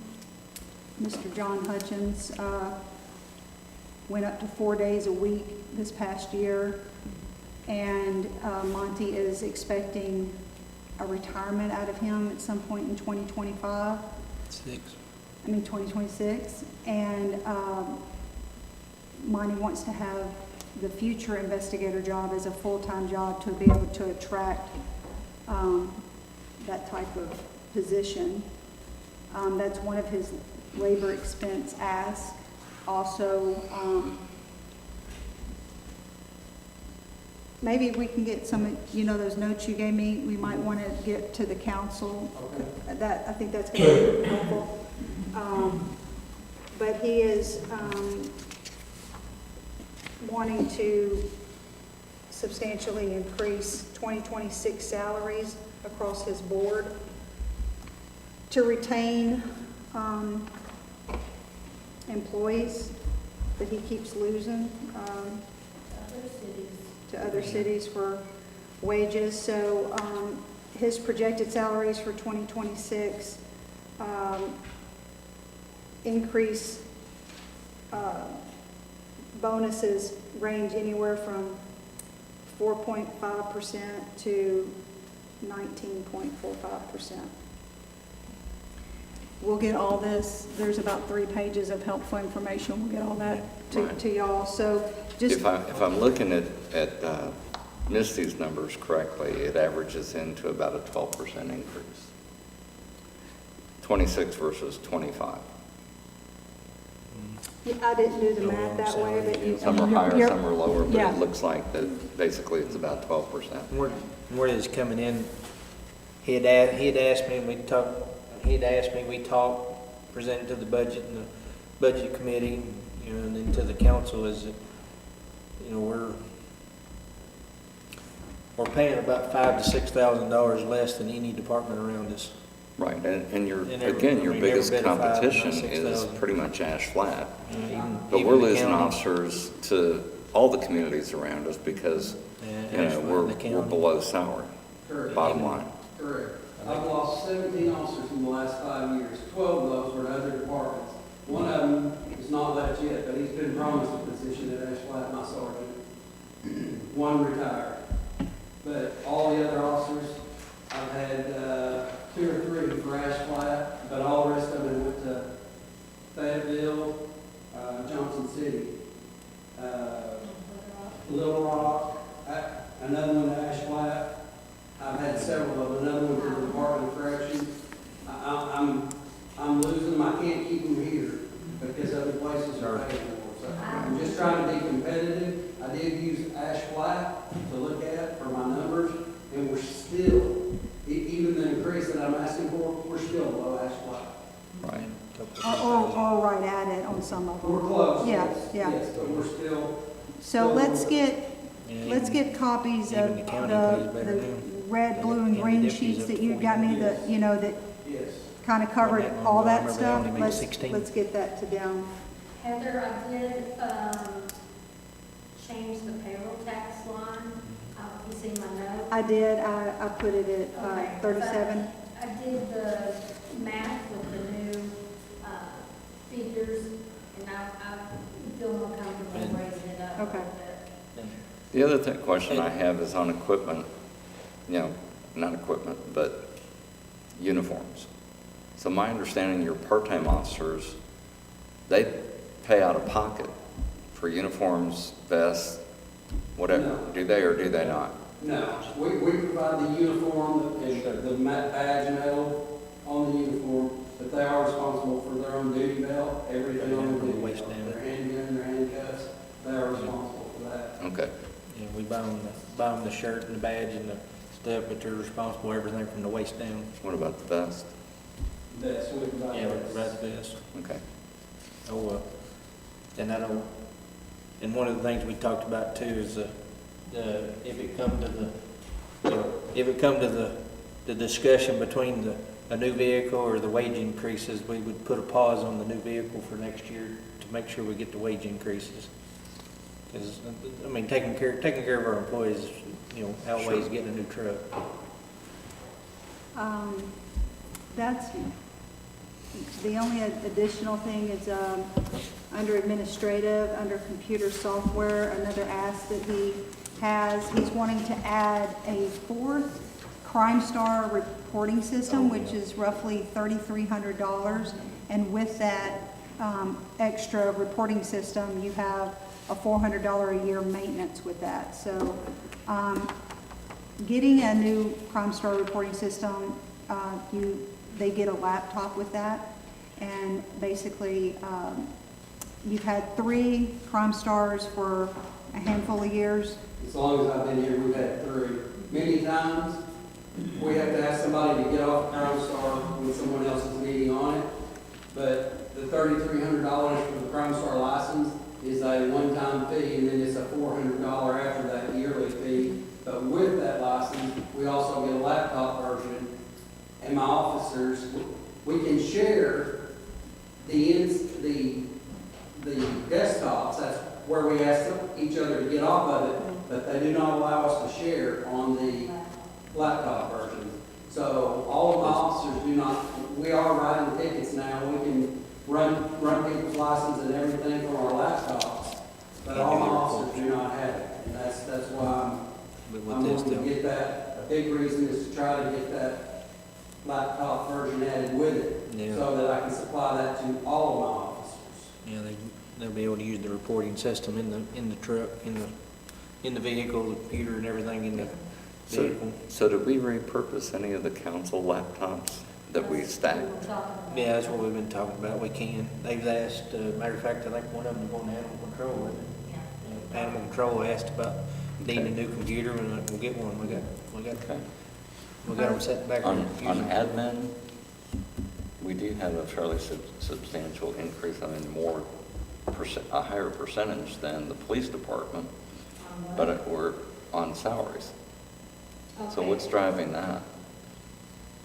And we got a 16% increase on salaries. All right, what that is, that's for 2 full-time people, not a Yeah, 1 full-time yeah, right now we've got and one, everybody part-time, yeah. Right now Misty's the only one, up front that's part-time, the other, or full-time, the other 2 are part-time, so we're kinda wanting to make, I'll say. after the first of the year, we wanna make one of them, we would like to make a full-time position, and that way there'd be 2 full-time positions instead of, Okay.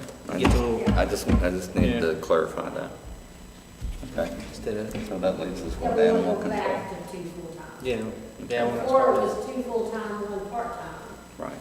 yeah. Okay. Misty, can you confirm that you have a decrease in central dispatching for police to 24,000? That's what I have. Okay, because it was 33.5 in 2025. I just wanted to, Yeah, that doesn't. Yeah, that doesn't sound- I just wanted to bring it to everyone's attention that we had a decrease, but if that's a, The reason why is Yes, because we paid, did we pay one of the? yes, the decrease is, last year, when the deal was done, they paid it We paid the first. before the first, and so it hit last year's okay. budget. Yeah. So that's that math we did, Yes. right? So 24,000 is the right number. Okay, good. Yes. Which is it just lets you know that we had a decrease in Right. 9,500 from that budget item. So, And that's do you another feel like one. I covered everything, Monty? Yes. Okay. So That's if we can another get one those that we have no papers. choice on, the county judge sends us the bill. Yeah. That brings us to animal control.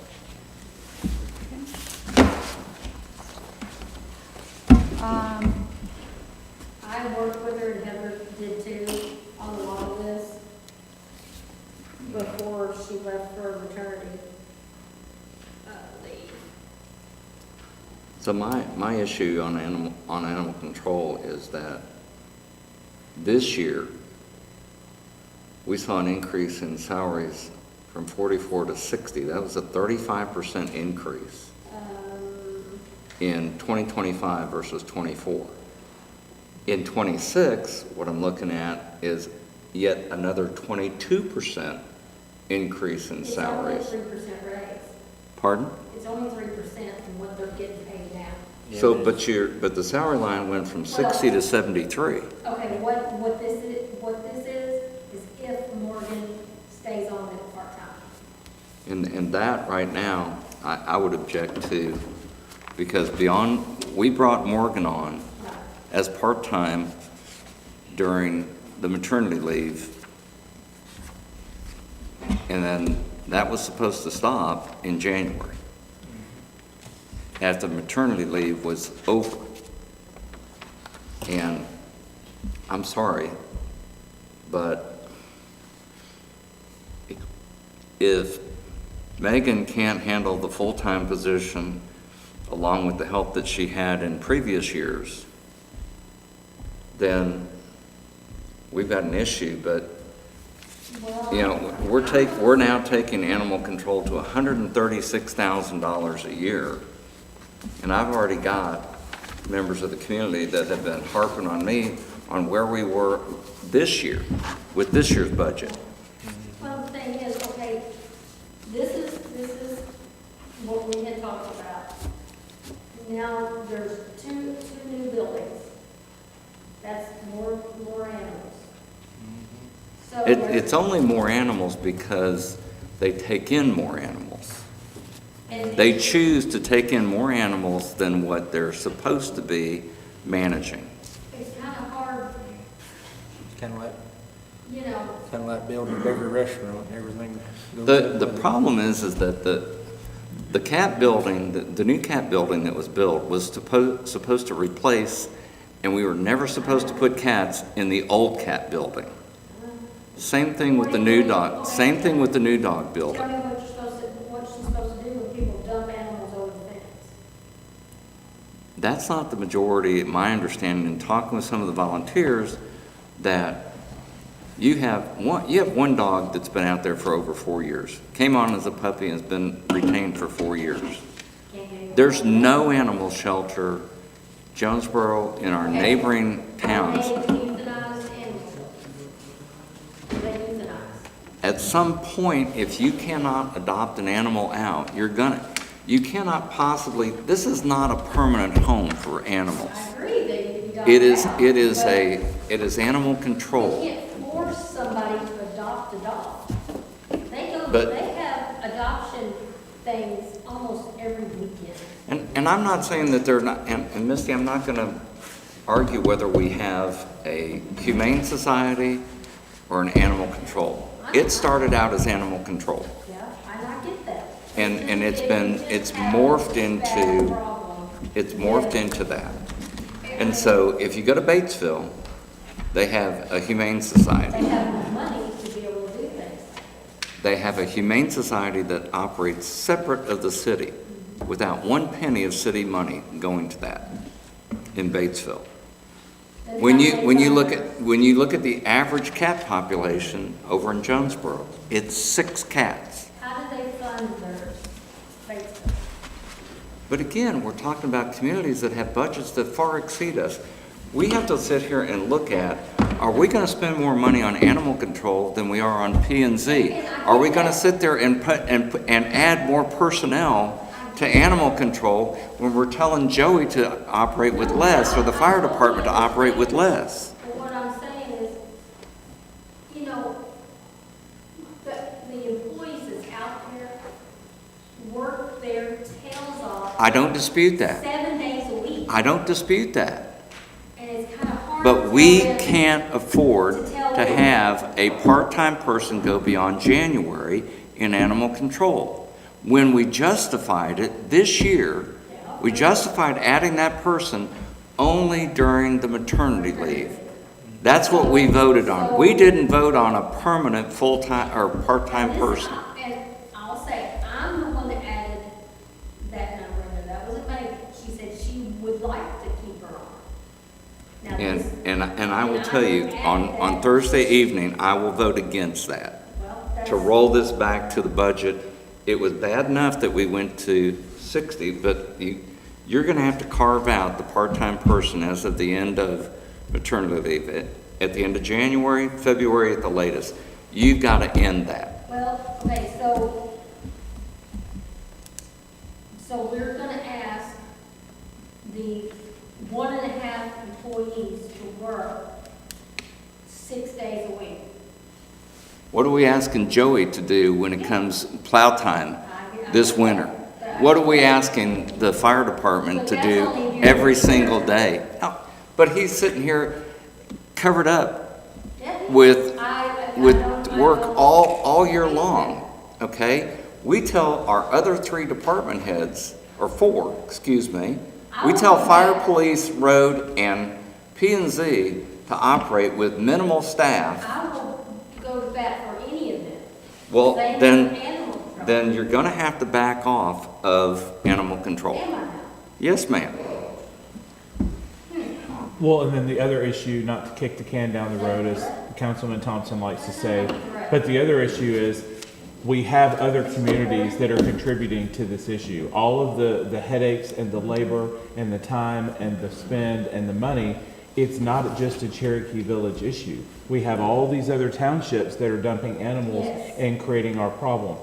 I know, I'm still new to council. I don't know what initiatives have been tried, who's talked to what city leaders, who has implored the communities. We need This mayor, preceding mayors, both the current mayor and Mayor Stokes, talked to the other mayors about making additional contributions. And those were not fruitful conversations. They weren't.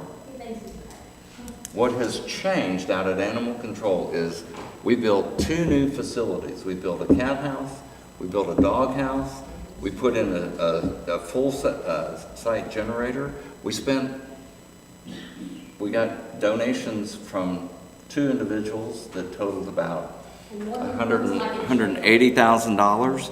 I raised another 45. Because we went over budget. We didn't cost the city 1 penny. You know, We raised 25,000 in donations. Ma'am? So that, We raised 25,000 in actual cash donations, and the contractors cut their invoices by an additional 20,000. So we, I'm going so, by the ladies that gave us that money, that's what the money was supposed to be for, and we did it. with an extra 45,000. That didn't cost a penny out of the city I'm not saying budget. it did, but we went over what we were supposed to spend. And Because it's like a jail, we had to do some extra stuff. do what? That building's like a jail. That concrete building, no, hardly any windows, no ventilation, the dogs bark. So you're bringing something completely different other than salaries. You brought up about the new buildings. No.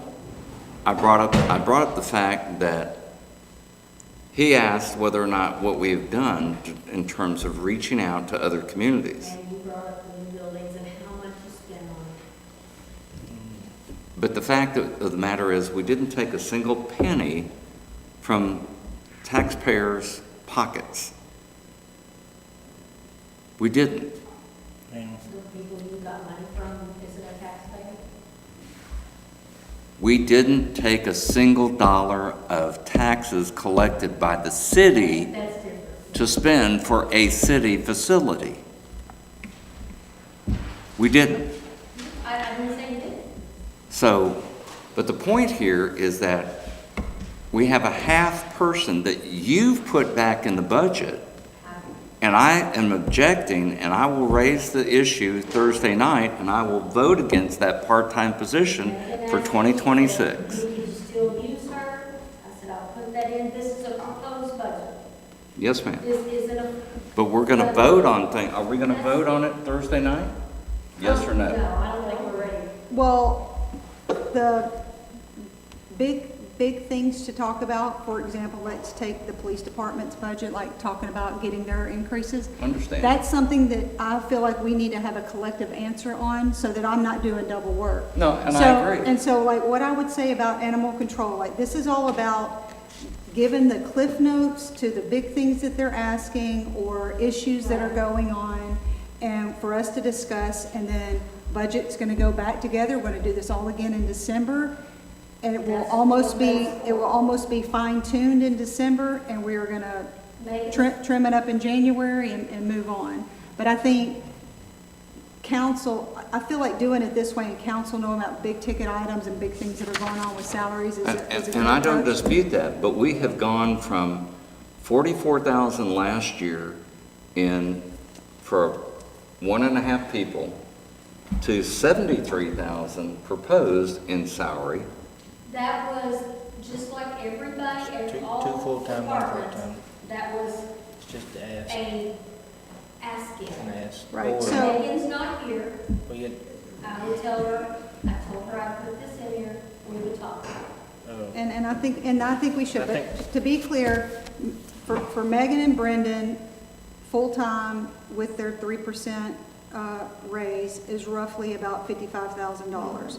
And just to be clear, that's them only working 40 hours a week. So And we just need to, more than that. and they do work more than that, so which is, needs to be discussed, and I think councils should discuss, you know, how many people they want to have for animal control. So that's something that we can all discuss as a council.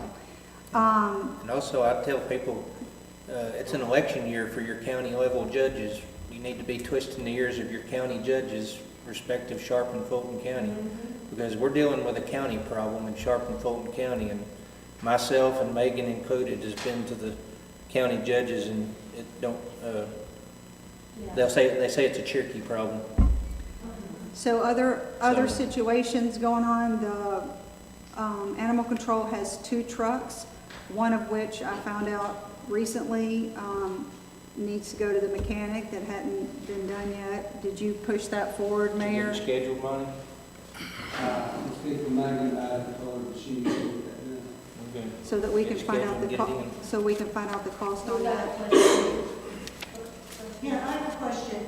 Yeah, I know, I'm not involved with the pets, but I have my own pets, and it's interesting, with the other areas around us, Horseshoe Bend and everything else, we are known as a non-kill, and those little cities have recommended that they come to Cherokee Village to bring their animals.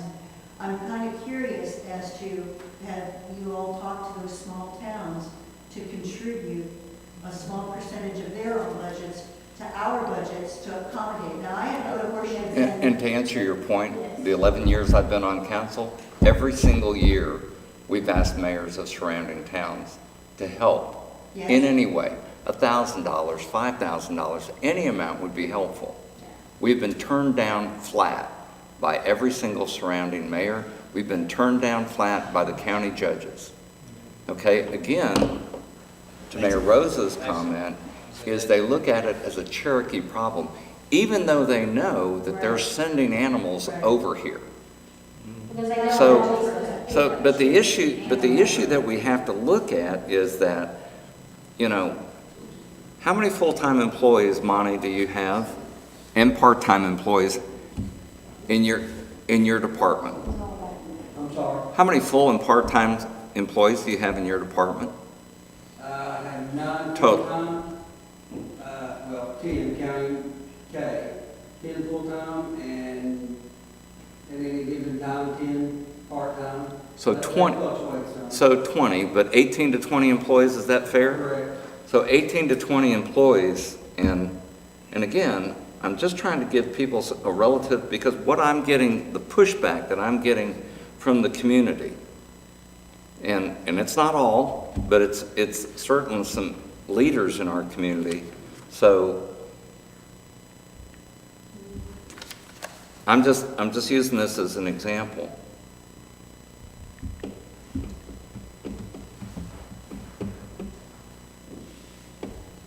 Animal control salaries represent 16% of the police salary budget, but he's got 18 to 20 employees, and there's 3 in animal control with this proposed budget.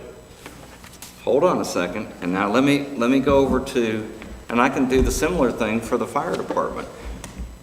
And, you know, certainly Joey is way understaffed, but I, you know, when we look at it holistically for the city, I'm telling you emphatically, we cannot afford to have 2 full-time employees, because you're saying, you know, Megan and hers, and another half. We are. Well, and It's a community. and it's a then, community so problem. what you've got to do is you've got to communicate to the other communities to quit bringing animals from their communities to ours. We've made every effort to do that with at least the mayors, but also you've got to get your volunteers to quit picking up animals from other communities and bring them to the shelter. Mr. Thompson, is there, since it hasn't worked doing the presentation to the mayors, why can't we do a presentation to the council? You have more people in the council that will be able to do that. But those councils are going to follow, particularly from a fiscal Has standpoint. that ever happened? They're going to actually follow. present to the council? I've not gone to individual councils, no. But I will tell you this also. We have tried repeatedly, I have repeatedly tried to explain to Megan and some of the volunteers out there at the animal shelter that at some point we limit, due to capacity constraints, we limit emergency room for human beings. We do. My wife has worked in hospital administration and/or consulted for over 20 years. All of your area hospitals will close their ER due to hospital being at capacity. Our animal control refuses to sit there and close the doors due to overcapacity. Pardon me? We do turn animals away. Well, can I ask you a question? I disagree with that. did come in here and listen to the phone calls I get. People call and say, I have this animal and I tried to get animal control to come get it, and they won't come get it. And I said, that's because we do not have any room. I get a call at least once a day.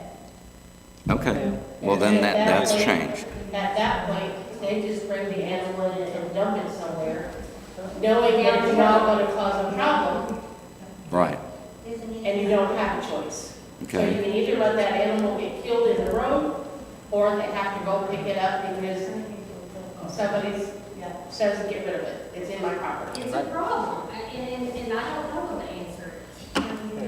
Like I was at the city council meetings before, it's a community problem because people has no respect for other people's property anymore. People has no respect for their, I shouldn't say this, but a lot of people don't have respect for themselves anymore. I mean, they go out, I mean, times are tough, the economy's in a bad position, money's tight. What's the first thing to go? Turn the dogs and the cats out.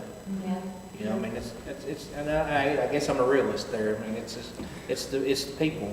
Well, but we also But have people need to take people, responsibility. It's just like we have the same problem with Charlie and the code enforcement. You know, people don't keep their properties as pretty as they used to They because don't want to pay they the don't trash do. bill, so they dump the trash. Mr. Well- Gilly, what's, and you look at some of the members in our, Referencing, it sounds like we've done our due diligence in the local area.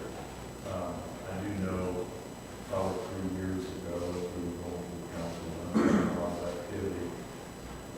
We also had the discussion at that time, we've had this ongoing problem for quite some time, with the number of pets that are being, or animals that are being discarded. I do know that the shelters over in northwest Arkansas, I don't know that we've ever reached out to them, but there is a deficit of pets. And I know when I spoke with them over there, and he was, 3 years ago, I was visiting with the gentleman that actually worked hand in hand. They would, at that point, I don't know if that, but at that point, they said they would have to come after animals that they can play. So, is that something? you got some information, leave some information. We can discuss animal control all night. We do People- transfer. Well, my suggestion is We just that, need to like, know where.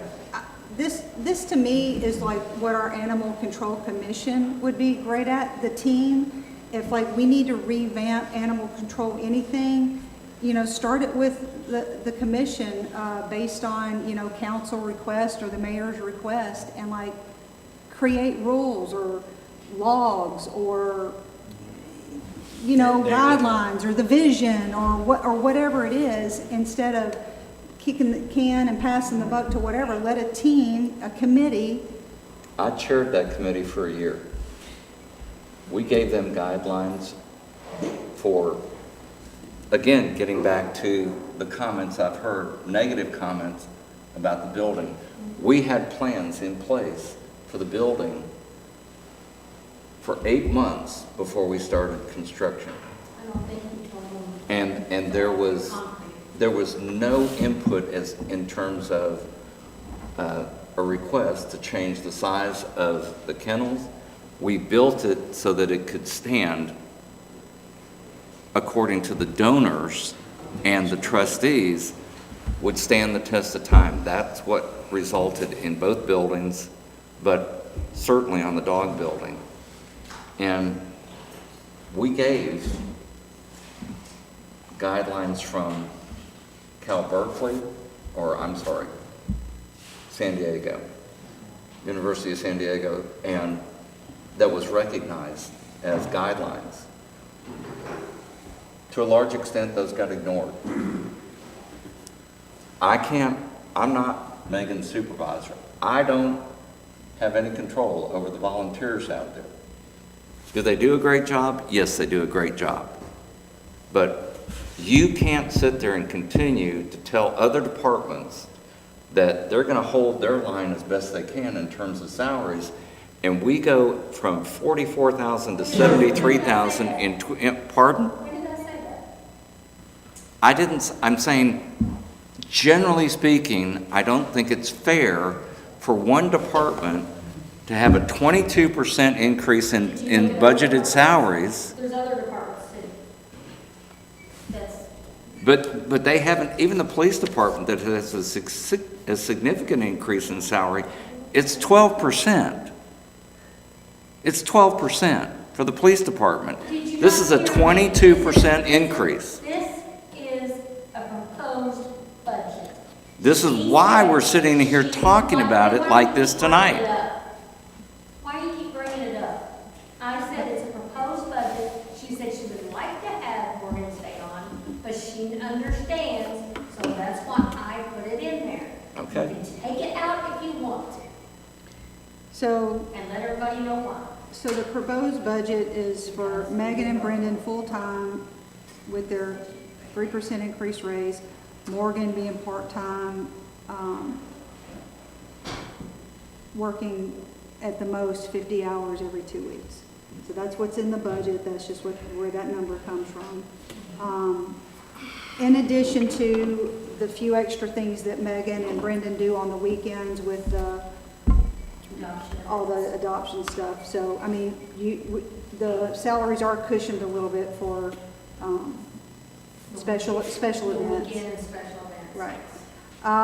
So the animal control has 2 vehicles, roughly a 2007 and a 2004 or 5. Like I said, Brendan's truck, the 4x4, which is their only 4x4, needs to go to the shop as soon as possible. And we discussed taking one of our old council laptops and getting it wiped so that Megan's desktop is super old. And so that would give her an updated computer, hopefully at a low cost. So that's what I have for her, a few side notes. And finish up on admin. Yep. I should have brought a hot pocket of Dr. Pepper. Didn't know what he was gonna do without supper tonight.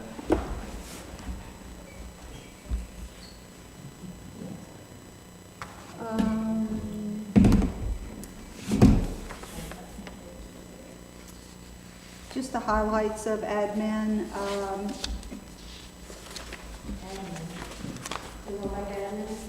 Yeah, we're done with animal control. And administration, we haven't been over it yet. I thought we did touch on admin. I think you said something about salaries and that was it. Yeah, you asked about the salaries, Okay. but it was just because of the 2 full-time. I knew I had it put over here. In the world keeps speaking. That's his name. Okay. I'm trying not to So something that I'll bring up at Thursday night is, just because I caught this last year and it was already a done deal, right, wrong, good or bad. But, and Steve, you might have insight on this being on council for as long as you have been, but, you know, Penny and the mayor's salary got voted on by council, their base salary, we moved it and it got voted on. So if, to put into budget a 3% raise or whatever, does those 2 particular mayor salary and penny salary need to go back to council for that vote? As opposed to budget committee deciding who gets a raise?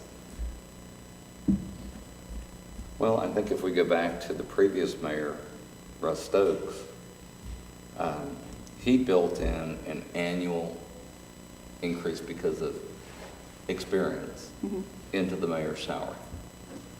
What that increase was, I don't know, but Russ built that in so that his 3rd year was higher than his 1st, his 5th year was higher than his 4th, so forth. So there were increases in his salary. I know that Ash Flat, made a significant change in their mayor's salary. But again, you're talking substantially more sales tax revenue, in particular for Ash Flat. I'll say last year we didn't. It was a 3% raise across the board and they passed it. So I don't know if that was. Right, and all I'm, Should have done or. well, all I'm asking is, If I remember right, there was if I remember right, you contacted the city attorney, and I think even the municipal league attorney, and the municipal league attorney, the city attorney said the city council sets base salary Base salary, yeah. for the elected officials. Right. That doesn't include, I think the budget COLAs. committee has always come up with a recommendation, Yeah. but it's approved by city council. I mean, And I'm fine with that. I'm just I mean- crossing Ts and dotting Is that, you know, that we're, I've never asked for anything for myself and Penny, because I don't believe that's right. That wouldn't be right, so it's up to the city, it'd be the city council. right, And but then- I and just, last year particularly, I don't think it got thrown, like it didn't, I mean, we just made a generic term, hey, everybody got a 3% raise, and I'm not saying anything wrong about that. I want to be transparent Yeah, I that understand. budget committee is proposing those numbers, and And, it's just out on the table, Oh, I is all I'm, understand. you know what I'm and I don't saying? think, Miss Penny would probably agree with me that anybody that believes that this is a 20-hour-a-week part-time position for either one of our jobs. Totally agree. Is Not. totally Definitely fooling not. themselves. I totally get it. I just wanted to, in the past, I didn't know if that needed to be, you know, a yes or no vote across the board out loud or anything, or just put it in the budget, and if the budget passes, it's all good. I don't think we voted separately about Okay. Are there any salaries in the bylaws past. that help guide, that has been generated for the city, for things like this? For, Or for As far actually as- doing the administration for any of the city things, bylaws? there's a As far handbook. as far as the COLAs, you talking about cost of living adjustments? Yeah, but where there's some, I belong on several different nonprofit boards. The only and thing we I do know- bylaws like crazy. that help Yeah, the only guide thing us. I know about COLAs is that it's totally up to what the budget says and the city council says. It can be, they went for years with no raises. Well, that wouldn't be in the handbook or anything. I mean, that's really No, all we have, COLA. right? No, it's not in the Yeah. handbook, Yeah. but we do have to approve a budget by Yeah. a certain time. You have to have a proposed budget sent to the state by December 1st. Right. Yeah, but then February 1st is the, You have to send a proposed budget to state by December 1st, and it has to be ratified by February 1st. Yeah, Okay. but there's no specific guidelines. Yeah, no, not on COLA, not on cost of living yeah, adjustments. because, there's so many different, because of cost of living. And as far as the city don't have a, inflation changes. I've never seen one since I've been mayor. The city, I don't know of a city around here that actually has a pay scale or a job classification, like if you go to a big city, they have job classifications and pay scales. Right. We don't have enough people for that. And so, just moving on in administration, and Mayor, you might want to pipe in on this, the conversation about having 2 full-time for administration, possibly if the Misty's office administrator position, and if treasurer went full-time. Yeah, that's the ask, what Steve was That's the asking about ask. the increase in Okay. the salary line was because right now we're working with Misty, 1 full-time person and 2 part-time people that we would like to transition at the first of the year and make it 2 full-time positions and then a part-time maybe as needed, but that probably wouldn't be. So we'll if we do discuss, that, there wouldn't be a whole lot in part-time. so we'll discuss that Thursday night with the Yeah, team. it would be. Other than that, we've just tried to consolidate line items, making everything prettier. We have we have eliminated miscellaneous expense from all budgets. There's no more miscellaneous expense. Everything gets a line item. And the other thing to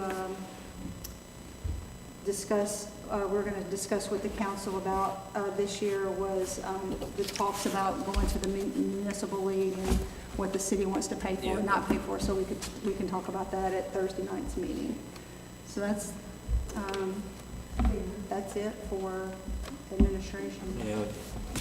Yeah, we talked about if a council member wanted to go in the budget, what we was going to budget for was the city would be responsible for paying the municipal league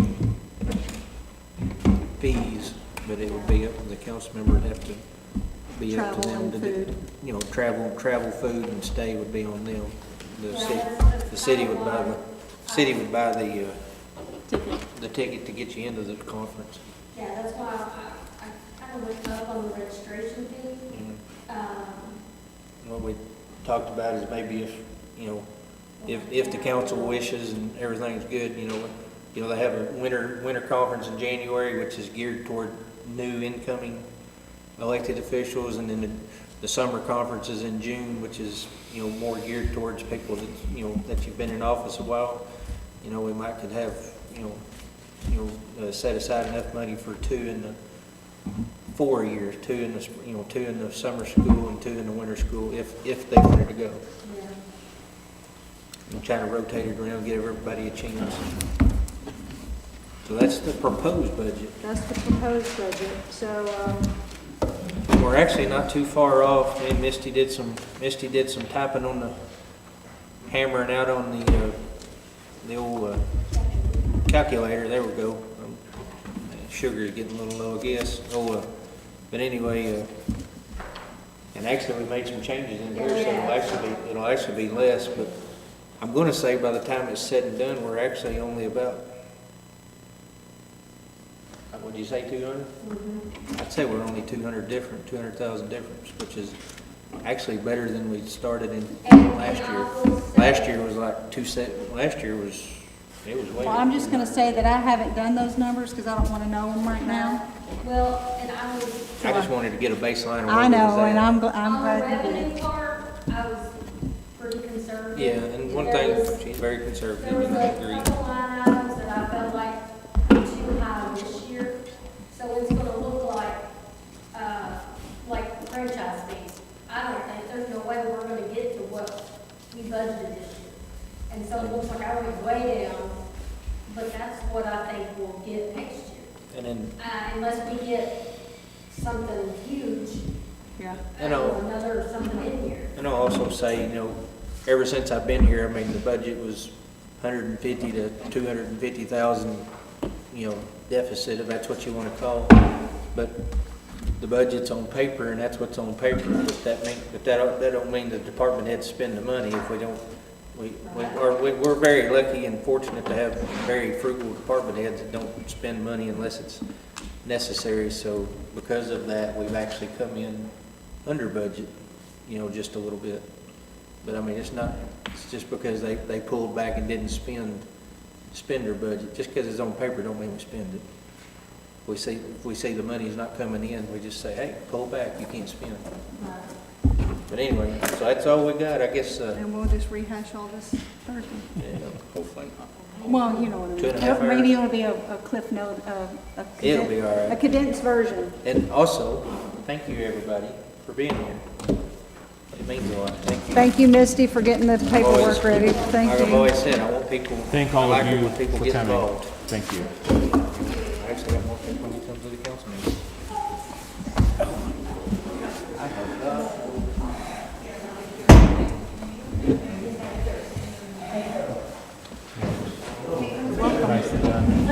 Take one for the road. Twist on.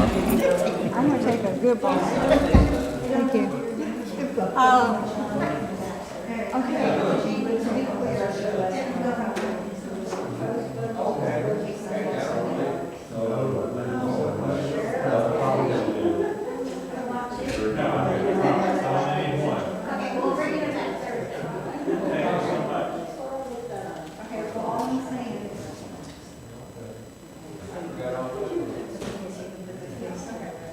Well, I knew we would have a meeting, well, they have to, like, 1 or 2, I tweaked the charter, that's just, oh, I know it's stuff else, but I think.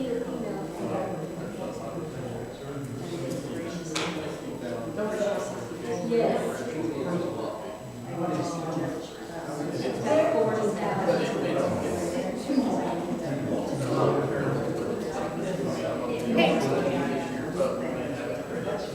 Hey.